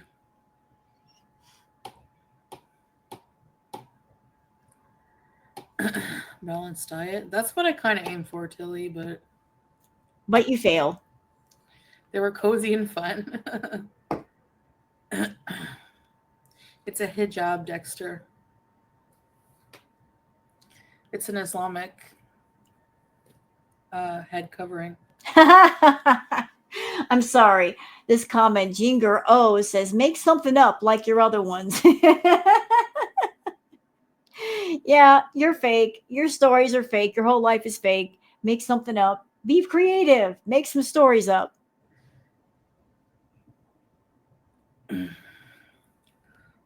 Bridge may be dusty. Really, Andre Marie? Recommended through Nick? Make something up? They were not made up, Jinger. Yeah, they were. That's the thing. Maybe I filled in the blanks with some things I couldn't remember and I embellished some of them. Oh, there's that word, embellished. I embellished. Meaning you lied. See what she does in her head? Did y'all catch that? Like, Chantal, when you're talking to a person, y'all, sometimes it's not what a person says, but how they say it that matters. Like, the words they use point directly back at how they think.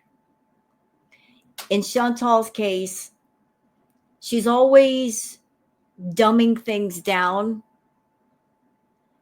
to where she doesn't feel so bad about what she does to herself or other people.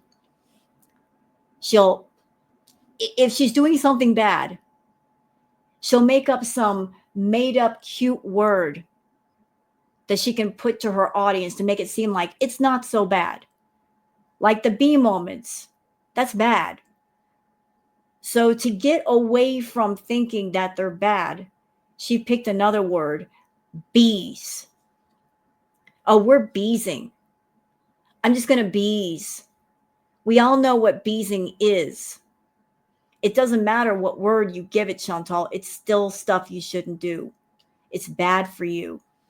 And you know it's bad for you, but you're going to avoid looking at things as they really are by choosing to look at them and think at them with a filter. You put a filter on your mind, you put a filter on your camera, everything's filtered because you don't want to see true reality. You don't want to face true reality. So let's just put a filter on everything, on my words, on my thoughts, on my life, with my audience. Filter, filter, filter, filter, filter. At the same time, your problems are stacking up like bricks. But the embellishment, I would say, was only for 5% of the stories. The rest, true. Wrong. Sadly. But they mostly, a lot of them had, the 5% were based on a true story. Not always yours, though. You've been caught. Other people have come forward and said, hey, remember when she talked about this incident? It wasn't actually her incident. It was somebody else's. Like the whole story that she told about going to the hospital, that she had taken some pills and her stomach was about to be pumped. So she went to the bathroom and took some real pills. That was not her story.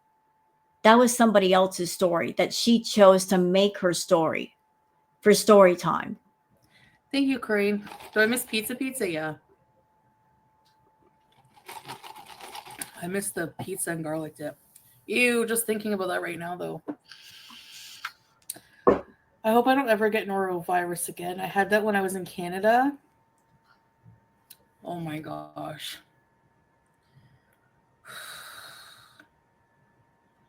I like train wrecks, but they have to have some dimension to their character. Yeah, just shoving and, hey, Ida, 2017. Screaming and shoving. I get what you mean.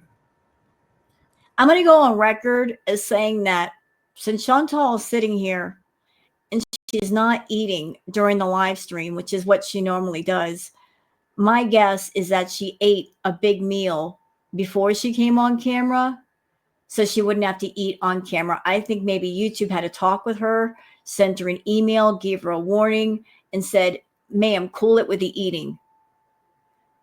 So before she comes on camera, she's got to, not snack while she's doing the live stream to get around the warning. My eyes? Yeah, I guess they're like a greenish color. Or not. That's a lie. You don't have green eyes, ma'am.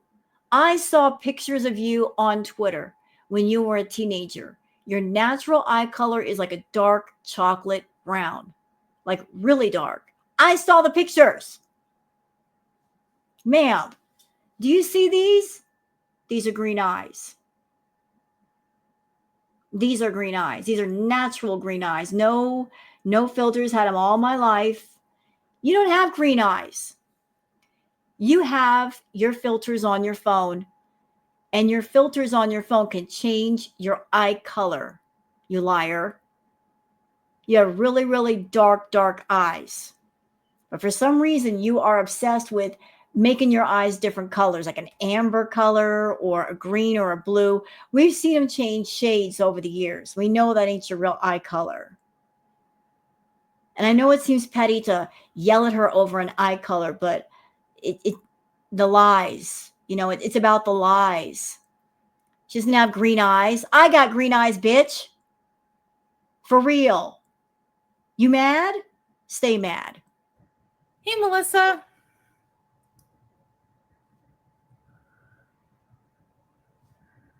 Donatos? Is that pizza? You like the creepypastas? The homeless man was not like a homeless man like you're thinking. Like, he was like a younger dude, but he was just crashing on couches.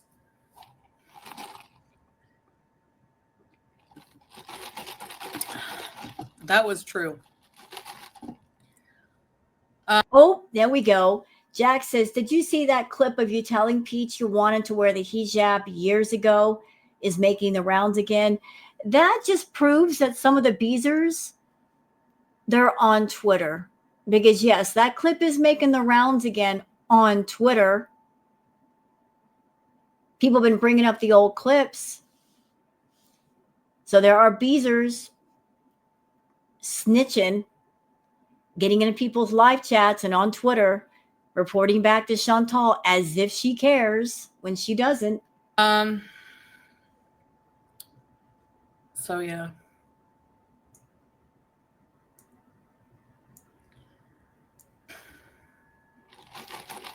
No, Jackie.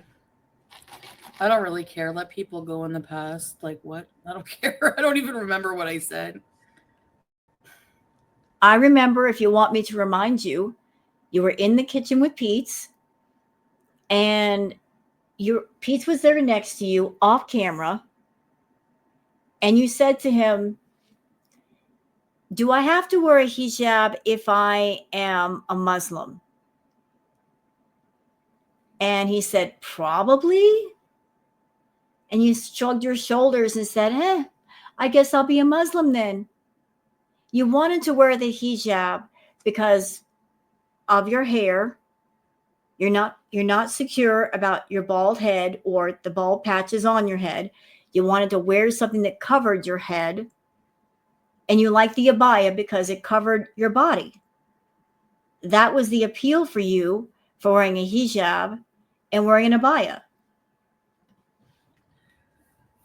So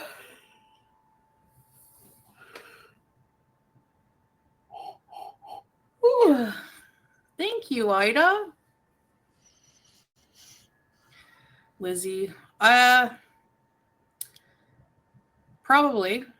Either A, people have told him a million times in his comment section or in private messages. 2, he's probably seen most of my videos. Or 3, if he hasn't, I'm not going to tell him about it. He can learn it on his own. He pretty much doesn't care about anything I've done in my past. Like, and why?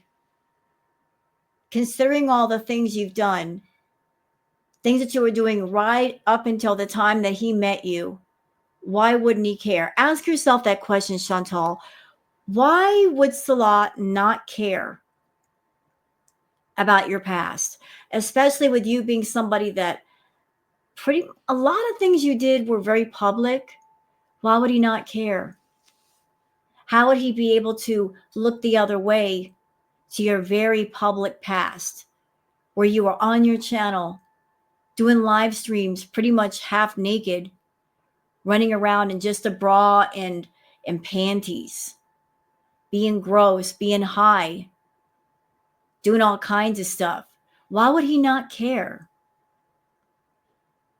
It's because it's about the paycheck for him. If he's not emotionally invested in you as a real partner, he can turn the other way. If it's just about the Benjamins, he don't have to care. Like, what you do is what you do, and you're free to do as you wish because there's no emotional ties. And you may look at it as, oh, he must really care about me. He accepts me. No. It's about he's an employee. You're the employer.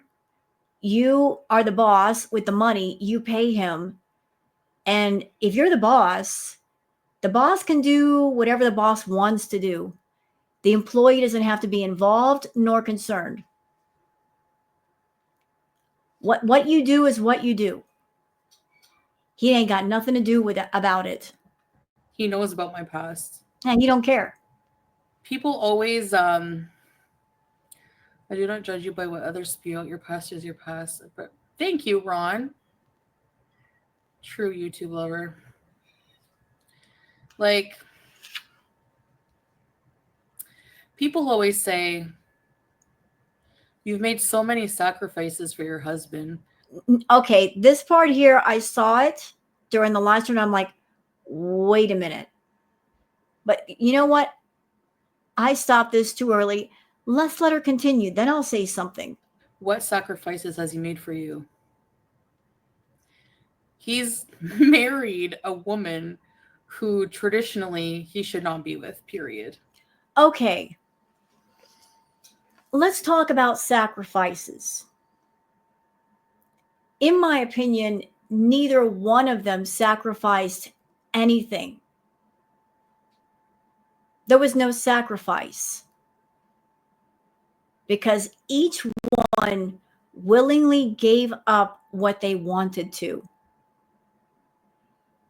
and did.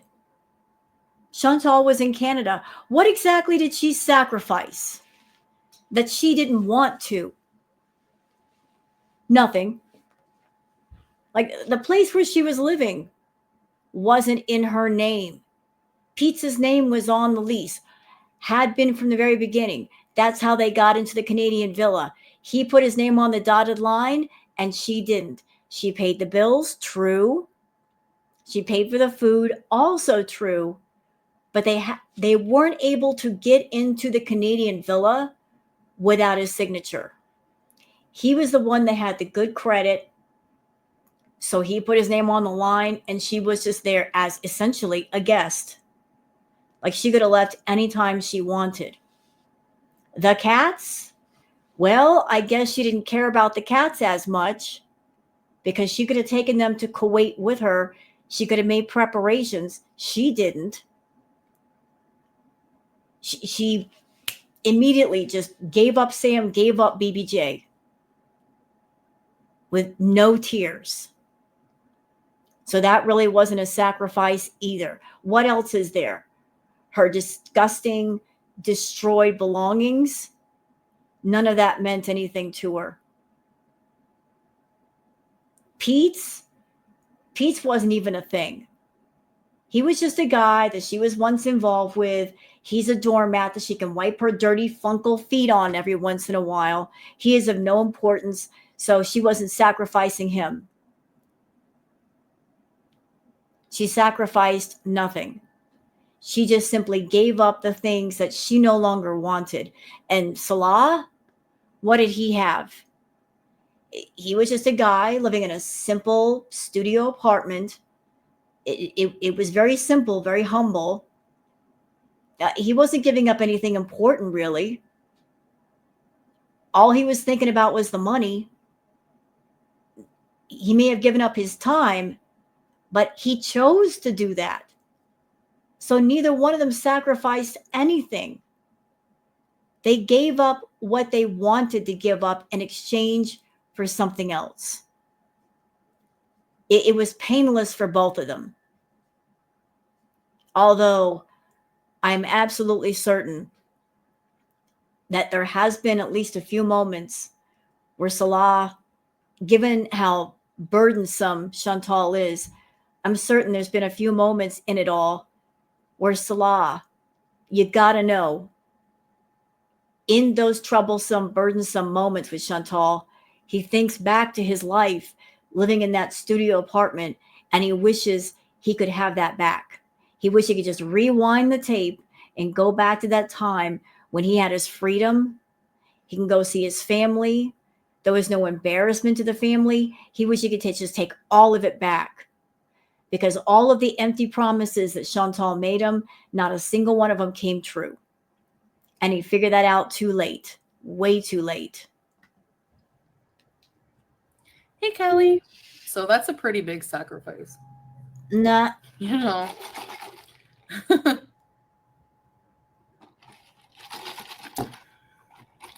His ability to have kids of his own. He can still do it, just not with you. And I know that may sound mean, Chantal, but maybe the reason why he picked you to be with is because of the fact that you can't have children. Just knowing that you were older and you can't have kids, that gave him a sense of security, knowing that you couldn't come back and go, hey, I'm pregnant. And he's stuck with you forever.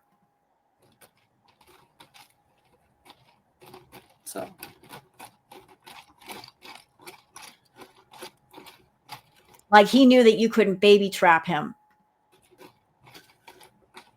I'm making you crave an iced coffee. I don't know if Dunkin' is crap in the US because a lot of people like shun Dunkin', but here it's really good.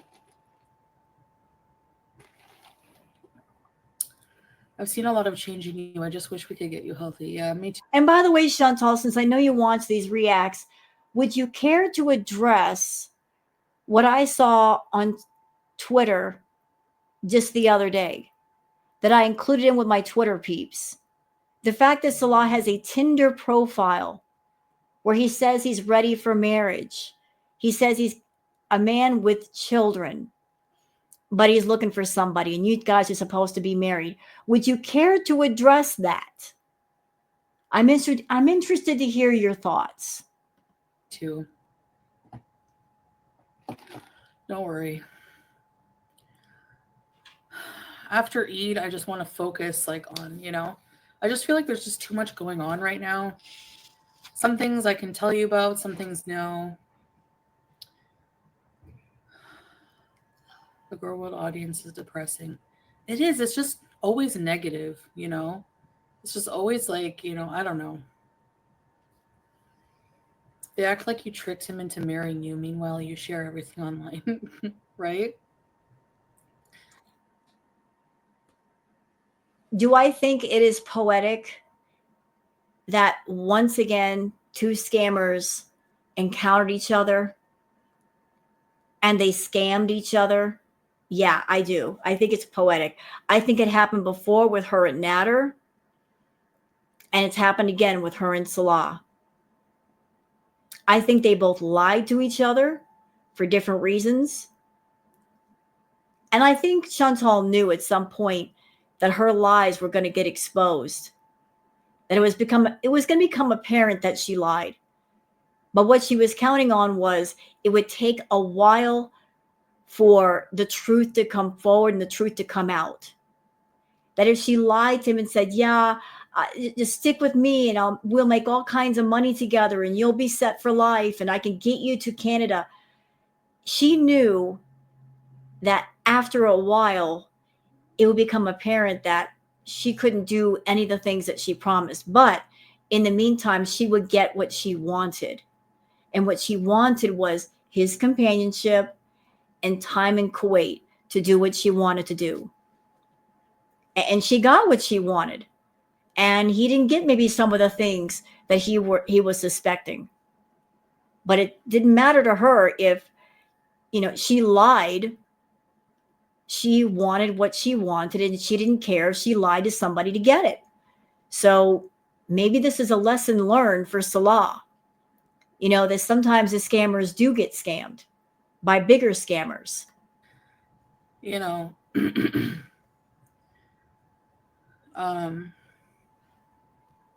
Our past is there for a reason, so we can learn from our mistakes.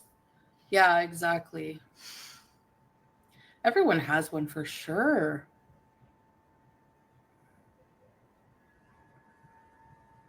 What, Raquel? Duncan and Mass is excellent. Really, Missy Med? They're not, I don't find, hey, Tangy. I don't find it too sweet. Like, I don't like really sweet.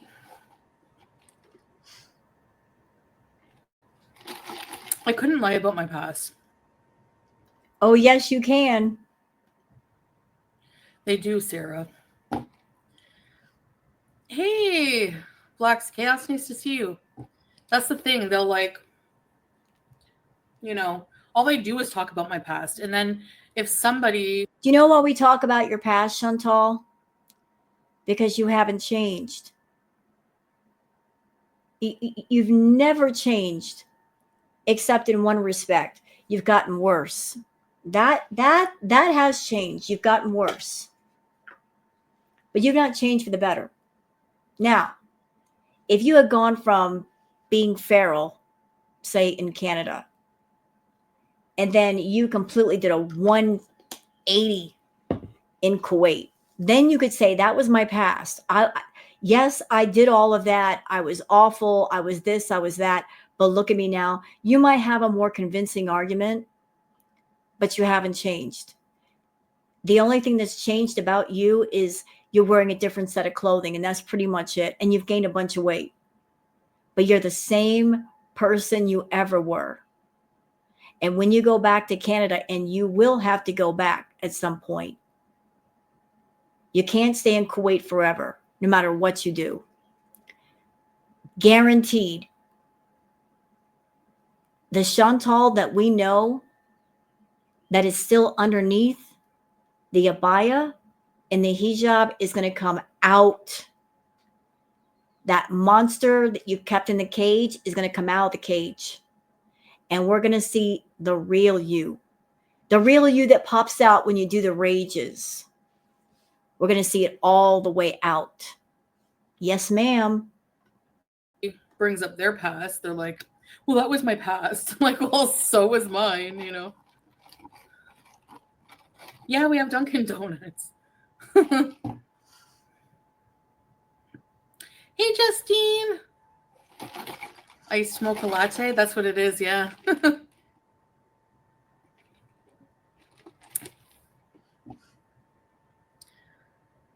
Exactly, strawberries. The cheese Pro Max diet. Oh my gosh, I could go for some popcorn. There's always something to regret, yeah. That's true. Hey, Heidi. Their donuts are good here, too. They're very fresh. Like, they're not stale. Dunkin' latte? No, what is that? And she's talking about food again. Next.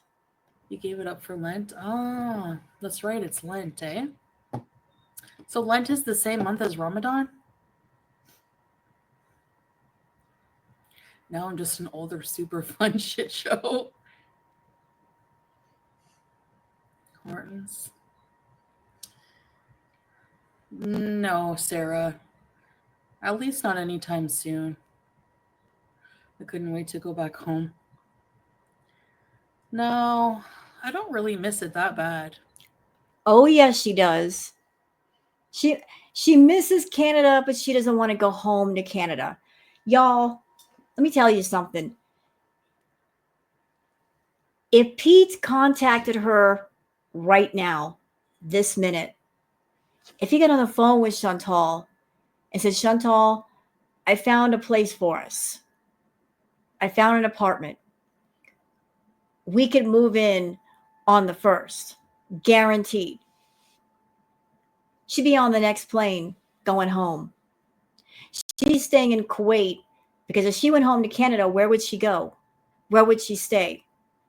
Her family might let her sleep on the couch for a little while, but I'm sure that arrangement would not be for, say, months at a time.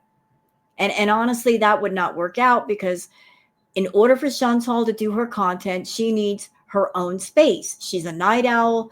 She keeps weird hours. She's up till 3 a.m. She needs her own space to do what she does. And it's because she doesn't have her own space back in Canada that she's staying in Kuwait. Like she's hanging on by her fingernails.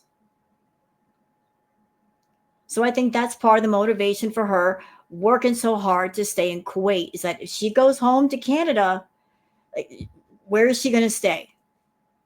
She could stay at a motel. That is always an option. She could rent by the week or rent by the month. That's allowable. But the reason why she's not taking that option is because if she stays in a motel, she knows she's going to get egg on her face from Girl World. We are going to give it to her, especially considering how much that she has dragged people for filth over where they live, making fun of people for living in trailers. And, oh, friend, she lives at the Motel 6. And, you know, like, if you're someone and you're looking down your nose at other people for where they live, and then later on down the road, you end up at a motel, yeah, people are going to drag you. As well they should. Because during the time that you made those comments, you know, you were acting all hoity-toity. But then reality came along later and said, oh, let's see how you like it living in a Motel 6. Not that that's a bad thing. Hey, you live in a Motel 6? God bless you. We all got to have a place to stay. But I'm going to say something. And this picture just popped into my head earlier when I was talking to a friend. Imagine, if you will, a shop, a store anywhere in the world with a window display. Like Chantal, her channel, herself, her image.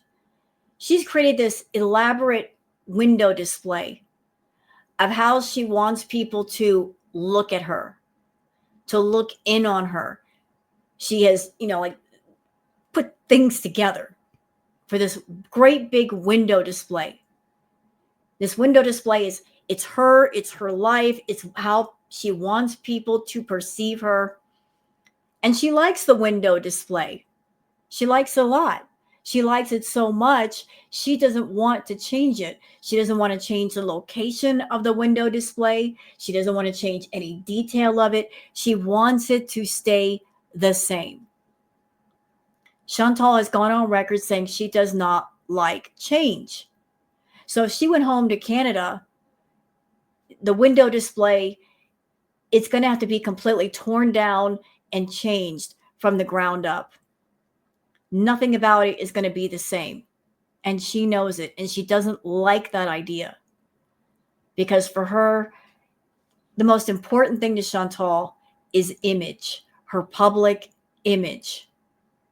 She's spent a lot of time and money building up this public image of herself. It's not a good image, but it's still her image. And she wants to keep it the way it is. She doesn't want the window display to change at all. Even if it means keeping the display means she's going to get sick. She's going to be unhealthy. She's going to rack up health problems. It doesn't matter. It's all about the window display. It's all about, people wandering by the window and looking in and seeing a certain something. She wants to keep it just as it is. Chantal, you got to go home. You have to. And I can't believe you, as a narcissist, that you are very self-centered, self-absorbed. You're going against what it is to be a narcissist. A narcissist is always looking out for themselves. Why aren't you looking out for yourself? Like going into survival mode and saying, I got to do what I got to do. I don't care if I have to build things from the ground up again. I got to take care of me. Like, why aren't you looking at Salah and saying, it ain't working. I got to go home. I got to take care of me. I got to. Nope. You're still wrapped around that window display that you created. That false image of yourself. You don't want it to change. It's okay. Keep it up if you want to, because either you're going to tear it down or life is going to tear it down. One of the two. Pistachio cream chocolate. Oh, you couldn't find any, Jackie?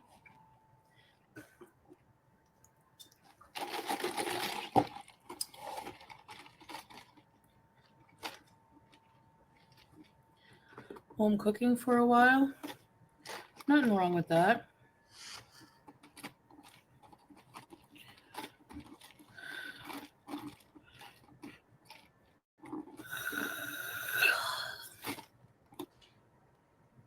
And can I also just go on record as saying that if Chantal goes back to Canada, I know people want her to go back. I want her to go back. But I think if she does go back, she's not going to hit the ground running immediately. She can't. Like, she's too entrenched in her lies. If something happens between her and Salah, or if things in reality are she cannot go back to Kuwait, she's done, she's going to hide it for a while from us. Because in the meantime, when she gets home, she's got to figure out, okay, where am I going to go? What am I going to do? Where am I going to live?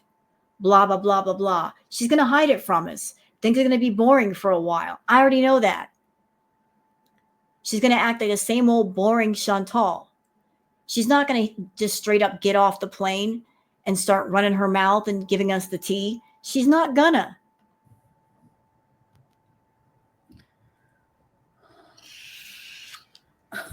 What sock visa? You lived in Italy and you missed Canada. Really? What did you move to? Did you move by yourself? Can we make Visa Run merch? Zach, okay. What would we do?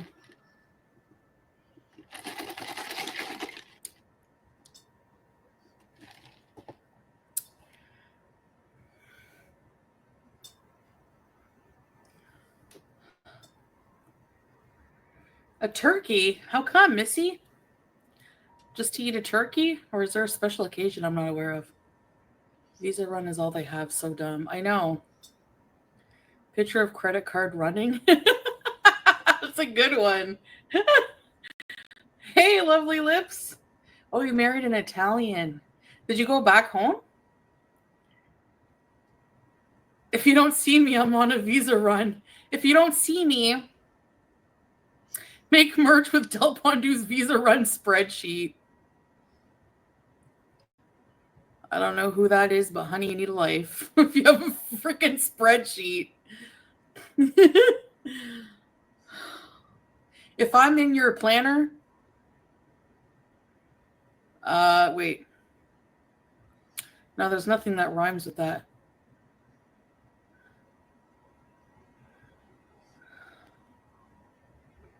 No, I'm trying to think of a rhyme. Like if I'm in your agenda, you need a life, Brenda.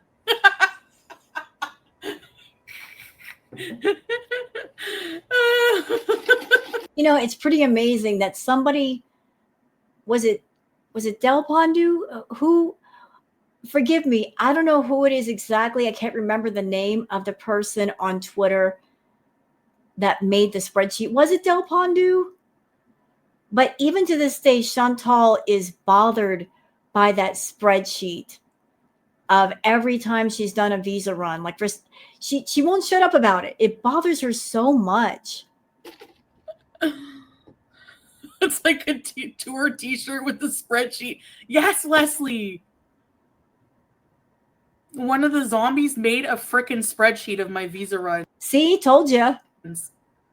I need at least one person to tell me why it matters. Why does it matter to you? Why are you bringing it up? Why are you telling your people about it? Why are you so bothered? See what I mean? How she works backwards?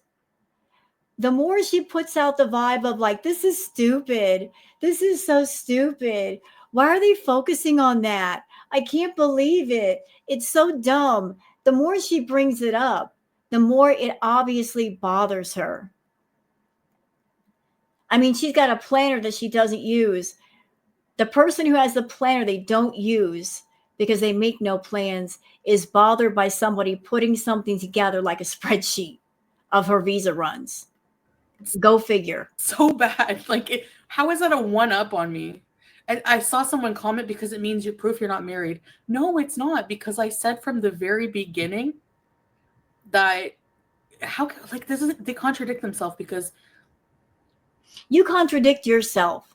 I've also heard that if you're a tourist, you can't get married. You can't get legally married.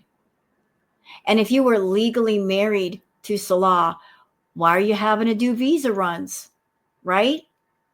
Wouldn't Kuwait let you stay if you were a legal wife? So why do you have to leave every 90 days, Chantal? I said how we loopholed and got married on. Boom. Loophole. There's that word, loophole. People who do things the legal way, the binding way, don't have to use loopholes. You only go for the loopholes when you want something and you can't get it the regular way. You're going around the corner and around the block. You're doing something shady and shisty. On a tourist visa. So, oh, really? Right? Yes. Foodie, that garlic bread guy talks like he's pointing a gun at you the whole video. It's like a hostage situation. you, Mom. Oh, God. Here we go with the cat. Let her go. Kiss monster. Yes, it's the kiss monster. No. No. Look at her, the way she's... You know what, Chantal? I got to be careful with what I say on YouTube. I'm just going to say it this way. If we were in Minecraft and I saw you doing that in Minecraft, I would walk in the room in Minecraft and take Julia out of your arms and put her on the floor where she wants to be in Minecraft. In Minecraft. We got to do things in Minecraft, y'all. Minecraft. I would rescue poor Julia in Minecraft.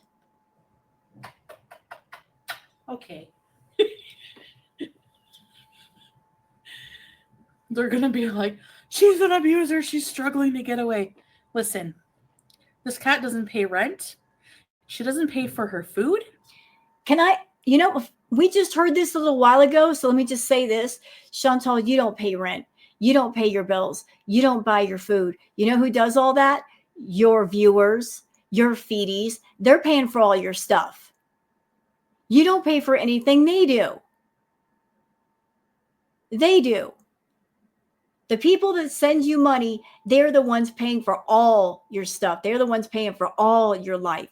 You can't even claim, I go out, I work hard, I put the hours in, I earned my pay. You ain't earning nothing, you lazy slug.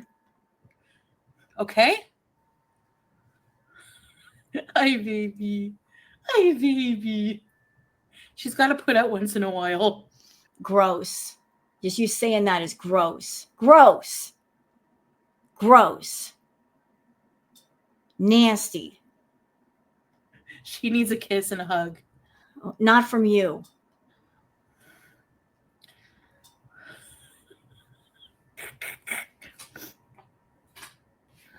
Imagine if a man said that about somebody. They got to put out once in a while. You know what? It doesn't matter if it's a man or a woman saying that. It's still gross. And it's really gross and nasty, her saying that about one of her own pets.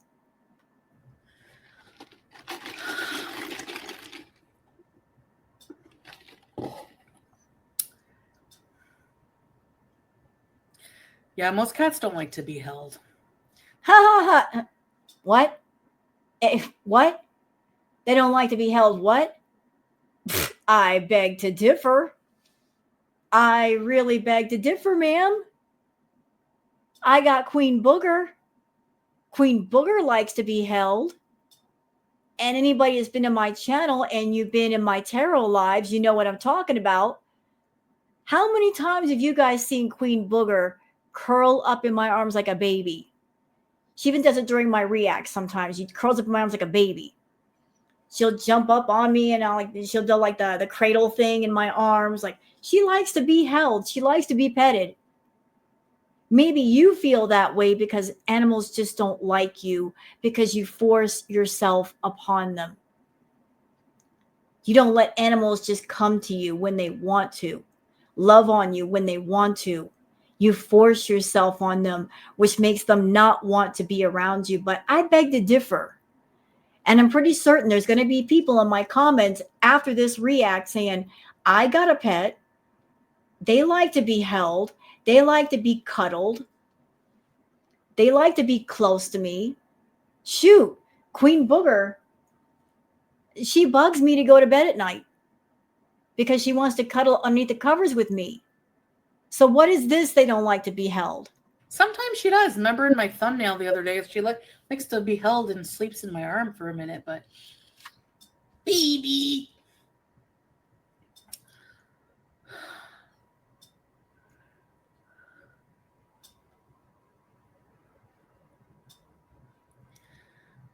Yeah, Sarah, they don't. My cat will cuddle all day, but I pick him up, he goes bad shit. Oh, you. Like anybody who's a cat owner, I don't know about you dog owners out there, but cats are a law all unto themselves. They are. I always describe it this way. Dogs are like 5-year-olds. Cats are like 40-year-olds. From the time that they come out of the womb, they're like 40-year-olds. They got attitude. Attitude. They just, they let you know. No, ow. Don't bite mom, I said. Don't bite mom. Yeah, Capricorn. My cat is always with me. Aren't you, baby? Hey. Yes. Ow. But she likes to bite mom. I don't know why. Her bites are a warning for you to leave her alone. The fact that she used to be a street cat and you haven't gotten a claw to the eye or the face is amazing. CM, yeah. I don't know, Taylor. Just a little queasy. Stop having them bee moments, you'd be fine. Oh no, vultures. Last night I dreamt. Nope, we're not doing the singing. I refuse. My viewers do not deserve to be tortured like that, nor do I. Let's keep going. What you talking about, Willis? Where's that from? Okay, Minna. Good luck. Oh, I have no makeup, and I like it. I think I'm gonna go to bed soon. Go then. I'm so sick. You should be in bed anyway. I wanted to bees though. Listen, if you were really sick with anything, you wouldn't want to bees. You wouldn't even be thinking about beesing. You'd be like, I'm sick. I need to be in bed. I got to go on a visa run somewhere sometime in the future. I have to get myself as well as possible for my trip. That's important. I need to put that a priority. It is not a priority to bees. It is a priority to get ready for wherever it is I plan to go. So you're not that sick.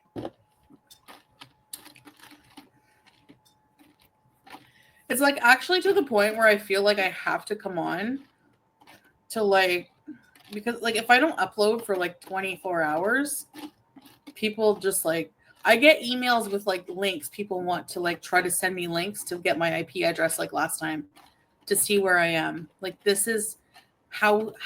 Okay. Again, work backwards. Let's work backwards. She's trying to spin this as I have to come on. I have to do it. I have to upload. Like this is, I have to do it.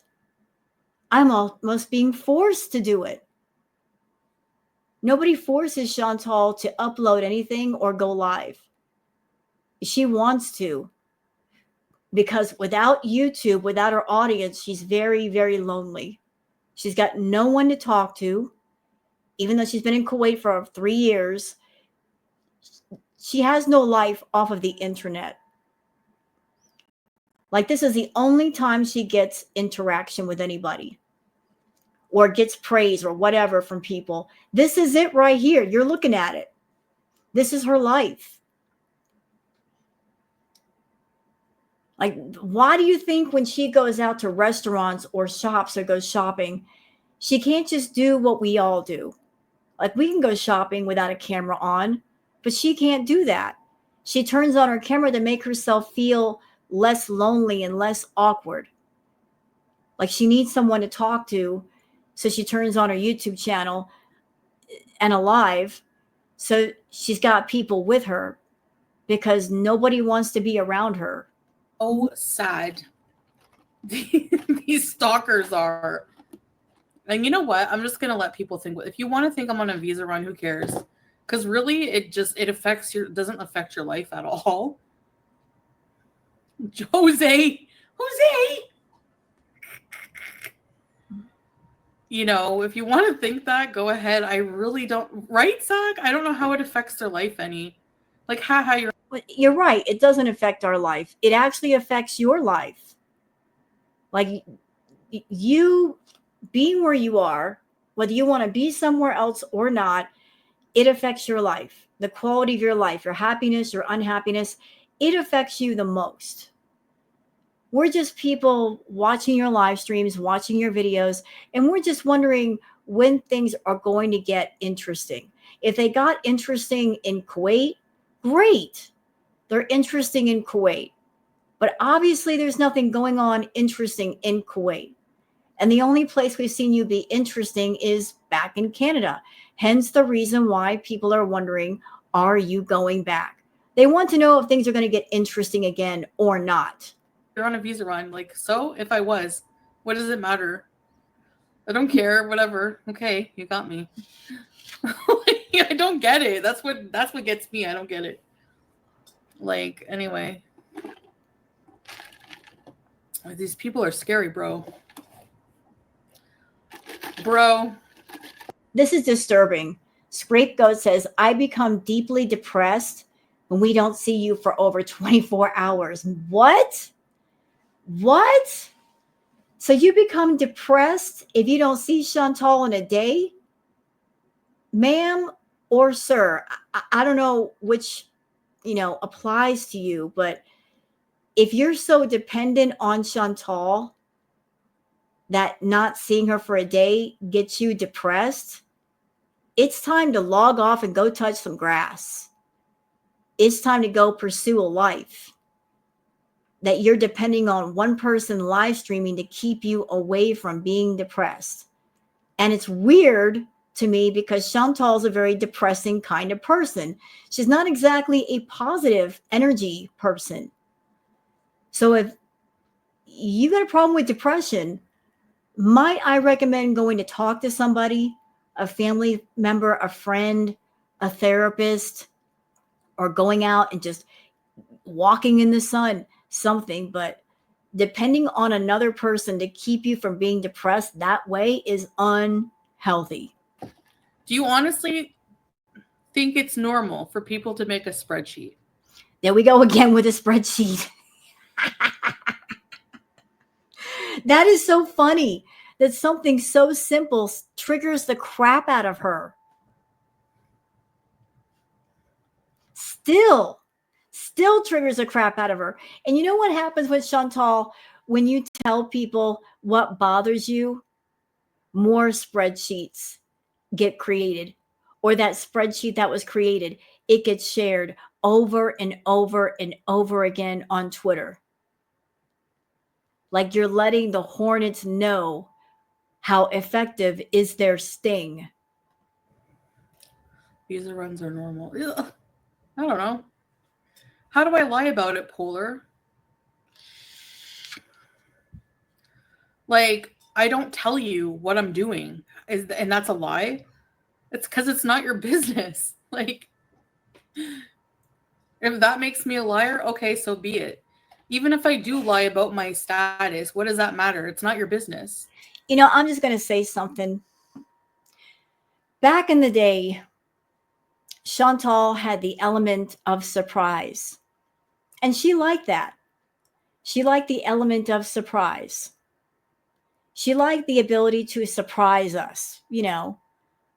She could lie to us and then surprise us by popping up somewhere new and like coming up with an arc that nobody expected. The element of surprise. She doesn't have that anymore.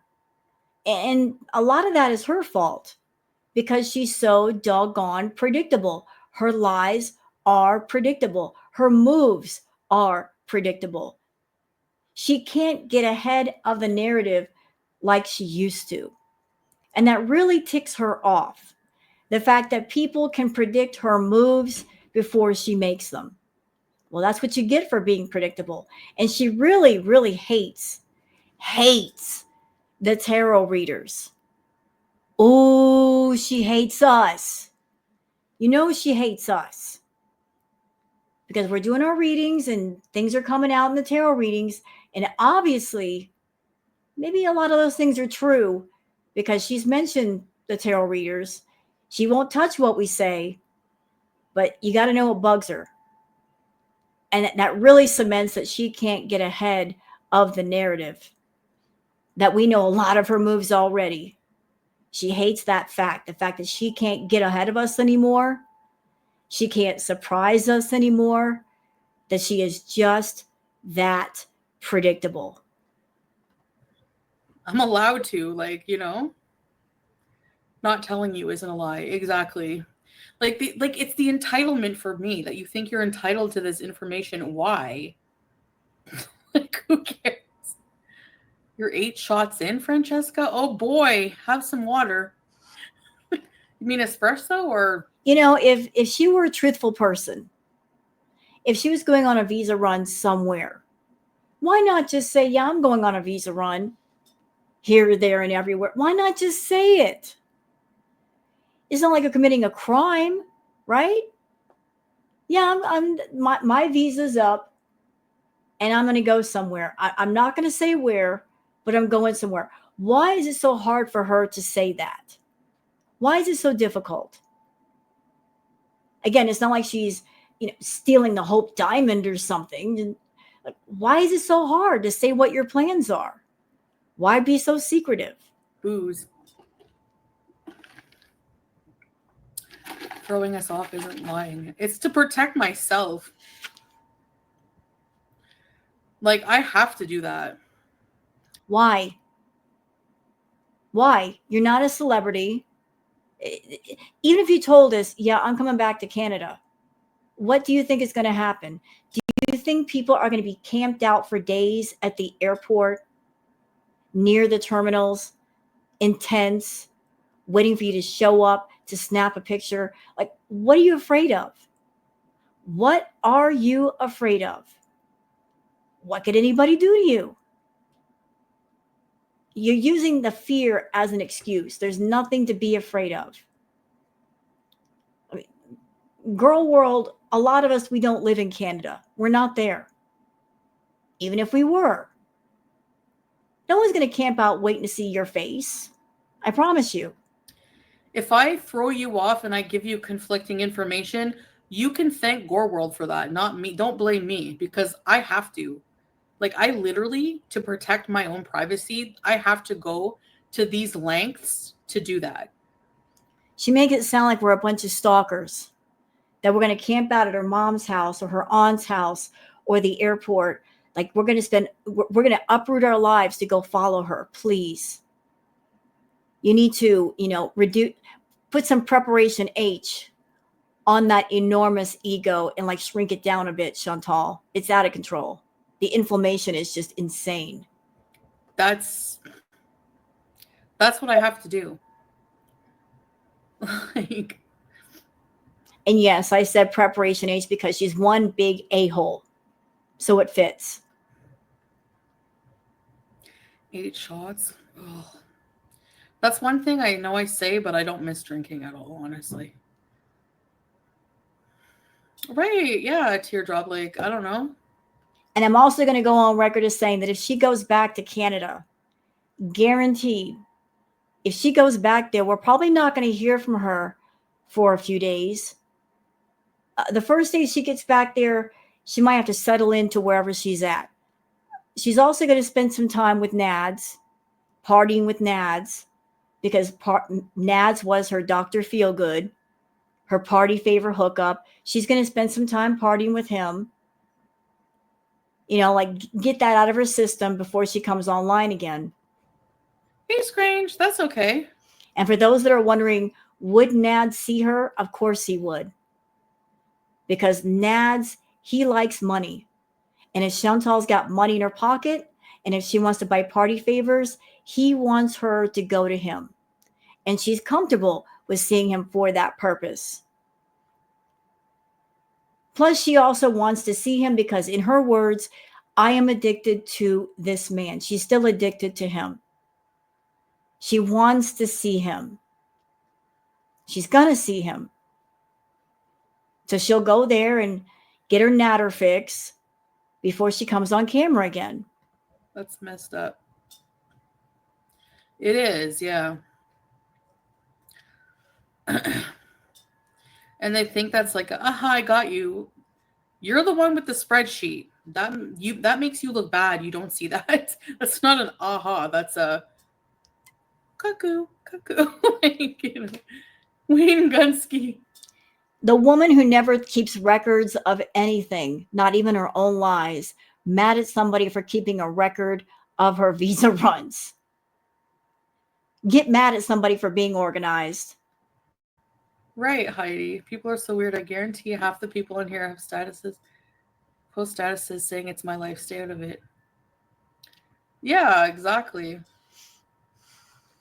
A glass of wine with dinner. Yeah, I can see that.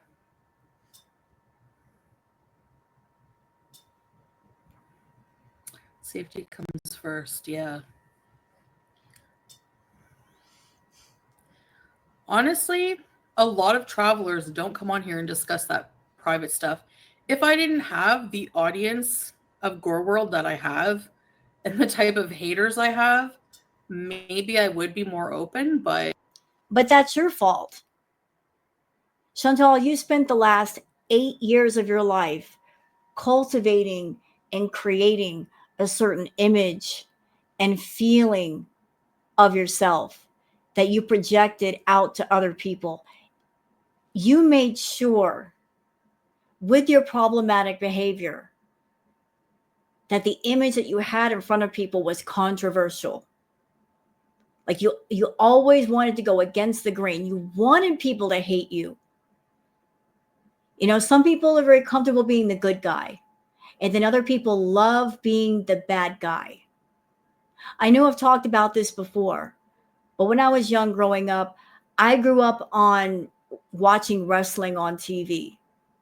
My dad got me into that, like pro wrestling, WCW, WWE. Like those were like back in the 80s, those were the glory days of wrestling, like Hulk Hogan, uh, Roddy Piper, Jake the Snake Roberts, the Four Horsemen, Ric Flair, like theatrics. The theatrics were off the chart. Macho Man Randy Savage, Miss Elizabeth, all of that. And there were some characters in wrestling that were the good guys and some that were the heels. I would consider you the heel. You've always been the heel, the bad guy. You wanted to walk through the crowd and have people yelling and screaming at you and throwing tomatoes and booing at you. And then you get in the ring and people are still booing at you. This is what you created. And you're going to complain about it now after all that you've done and all that you've said? You can't complain about something that you designed, that you came up with, that you cultivated over many, many years. This is what you wanted. You can't get mad for how people perceive you when you're the one who created it in the first place. You were the architect of all of that. No, I can't be. Like for my own well-being, if anything else, mental health, it just shows how sad their lives are. Exactly, that's what I'm saying. But they don't realize that, Stephanie. They think it's normal to be this obsessed with someone. I could understand like reaction channels, like most reactors, if you go back historically, whatever, they react to content. They don't obsess over the life of somebody. Like, I don't know. It's just weird. So, Chantal, you wanted the attention. You wanted the money. You wanted the views. And anybody who goes back through the early days of your channel, the baby days of your channel, your content was a lot different. You were a lot different. You weren't coming off as so overblown. Back then, it was still Chantal Marie. Chantal Marie still existed. You were coming on camera just being yourself. Like I remember one video you did when you were with BB. Like you were talking about, it's right before payday and you were eating what you had in the fridge. It was kind of like a struggle meal. That was very real of you. Like that was real life. And then you started paying it. Then you really started you got obsessed with views, with the analytics on YouTube. As soon as you got monetized, it was a wrap. I will always say that monetization was the worst thing to happen to you. Because the moment you got monetized, Chantal Marie, the person, got pushed further and further away from you. And Foodie Beauty, the persona, started taking over. Chantal Marie hasn't existed for years. You want to live completely in your persona all the time. You gave your persona everything, and you gave Chantal Marie nothing. Hence the reason why Chantal Marie, the person, has so many freaking problems, financial problems, health problems. You don't want to acknowledge real life and reality. You want to stay in your little fantasy bubble where that bubble's about to pop, because ain't reality a bitch?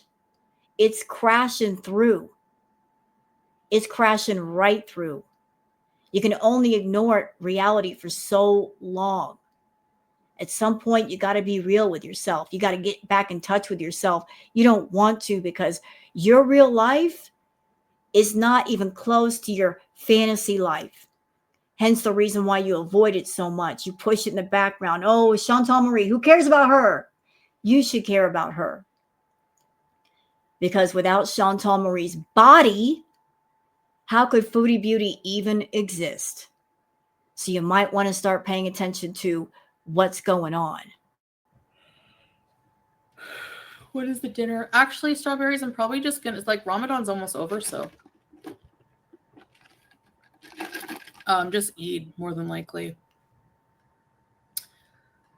A lot of people we know have been sick, like I said, and I think there's something going around. Chantal, let me just tell you what Girl World is saying. And we all got the same feeling, because you do this every time. Okay. This is how predictable you are. Every time you're getting close to a visa run, suddenly you come up sick. You're unwell. Something's going on. And that gives you a reason to go offline and be offline for a few hours or a few days. That's how you're covering up your visa run. We already know, girl. You have patterns of behavior. We're not stupid. They discuss after their trip. Thanks, Reynolds.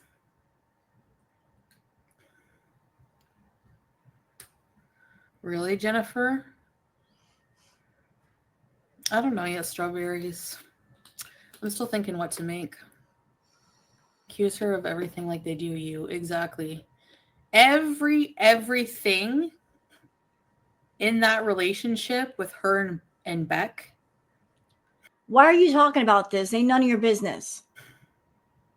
Amber Lynn's fault. Every single thing. How is that even possible? Do you know what I mean? Like, they blame her for... Chantal, you even said yourself, I don't know all the details. I don't know a lot about that. And yet you're acting as if you know enough, and you don't know enough. And of course, you're going to take up for Amber Lynn, because both of you are abusive people. Birds of a feather flock together, and they also stick together. You know you can't point a finger at Amber without another one being pointed back at you. Maybe she knows some dirt on you that you don't want revealed. So you have to stick up for her. Maybe you guys know dirt on each other. And if one person points a finger, then the other person's going to point a finger, and then the fingers get pointed back and forth. And then what? Next thing you know, tea is being spilled all over the place. So to keep that from happening, to keep things quiet, you're going to stick up for her, because whatever she knows about you, you don't want her speaking on. They just villainize her every day. That's why I'm saying Villa era. I just refuse to give a shit anymore what people accuse me of or how they think about me. Well, then why are you getting mad if you don't care? Good for you. Whatever. You know, your crappy opinion doesn't matter to me. Thank you very much. Breezy says scat in my addiction at least 20 times. Yeah. Good for her. She's another dimwit. What are you doing?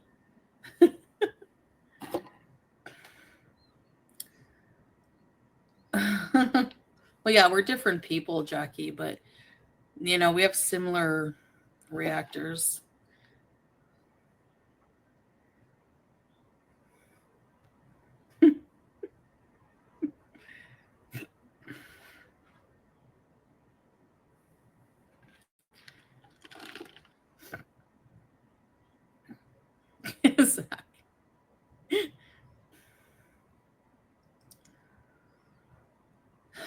Yeah, exactly, Capricorn. That's what I'm saying.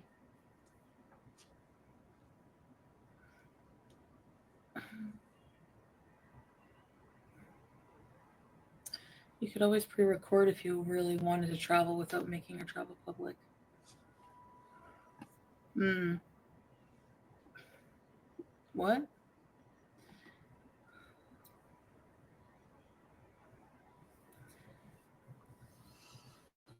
I did that for Canada. Pre-recorded a bit. Hey, Ron. I think Canada, like, for sure, I need to pre-record because, like, these people are insane. Did you just tell on yourself? Are you saying you're going back to Canada? Yeah, true X-rays.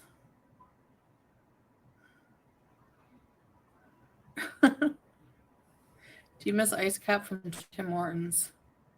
Not really.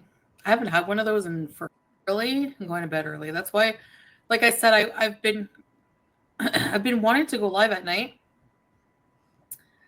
but I'm too tired. So then what I would do is I don't think so. I don't think she, I don't think she doesn't go live at night because she's too tired. Foodie is a night owl. In my opinion, I think she's up late at night doing, say, adult fun time content somewhere else. That's why. That's why she's tired. is hi baby. She keeps bucking me. Yeah, I love you. Come. Everything's busy and bigger in Texas. This is so pathetic. We're not even at an hour into this video. It's an hour and 38 minutes. And have you guys noticed that she's slowing down a lot? Like I can do a tarot live and an hour just passes by like nothing. But when I sit down and I react to Chantal, it's torturous. I'm just like, say something interesting, would you? Like she runs out of steam so fast. Did you see the new trailer for the final lesson? No, there's a new one coming out. On YouTube. Okay. Who cares what Karina Kaboom says? She's insane. He expects it. Like she looks towards her chat to keep the chat going, to have stuff to talk about. She's been on YouTube for 8 years. She's not an amateur. She can't make a couple of hours worth of interesting conversation. Appeal. Did Tanetta write the song Chantal about you? Yeah. And he wrote one called March 28th because I asked him for a birthday song too. I used to on Facebook. I don't remember. If you visa to USA, call it American Express. Right.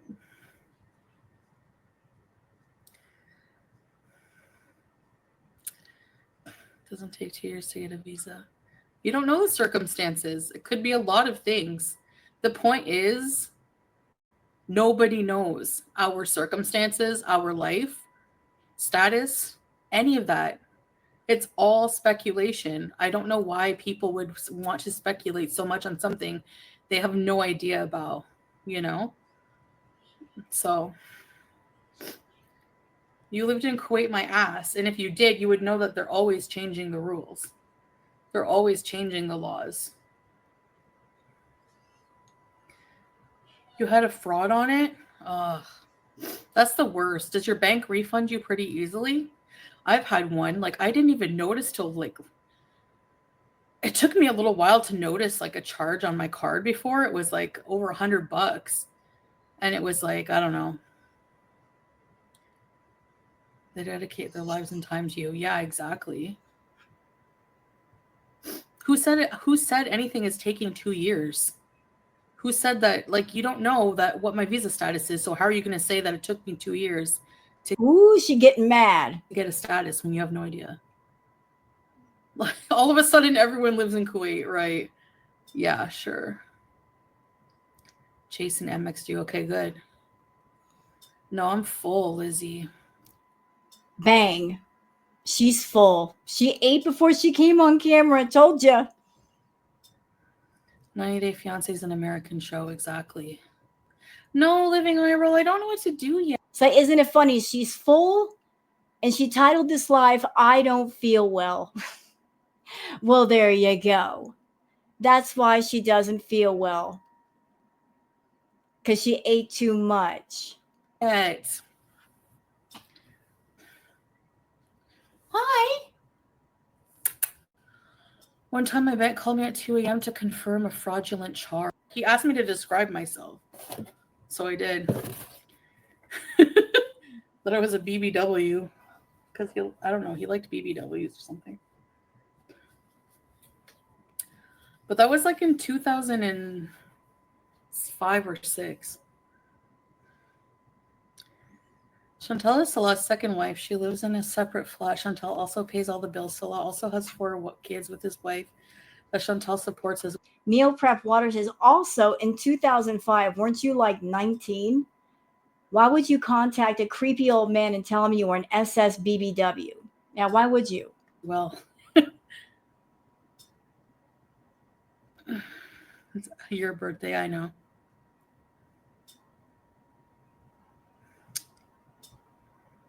Thanks, Dog Buzz. You pun right, Ethan? My birthday's on a Friday.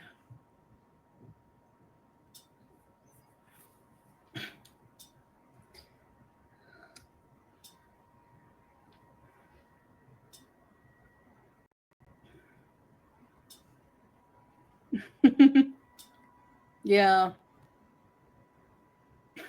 Teardrop. Yeah, working on cars, men swear a lot. No, Capricorn Fairy. Vanessa, right?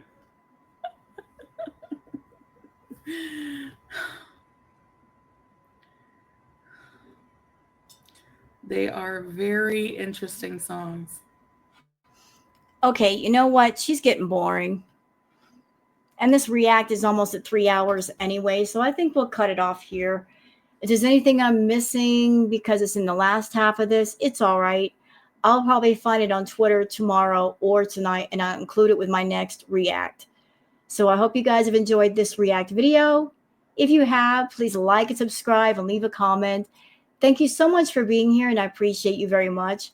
Hope you all have a wonderful day and take care of yourselves and each other. Bye.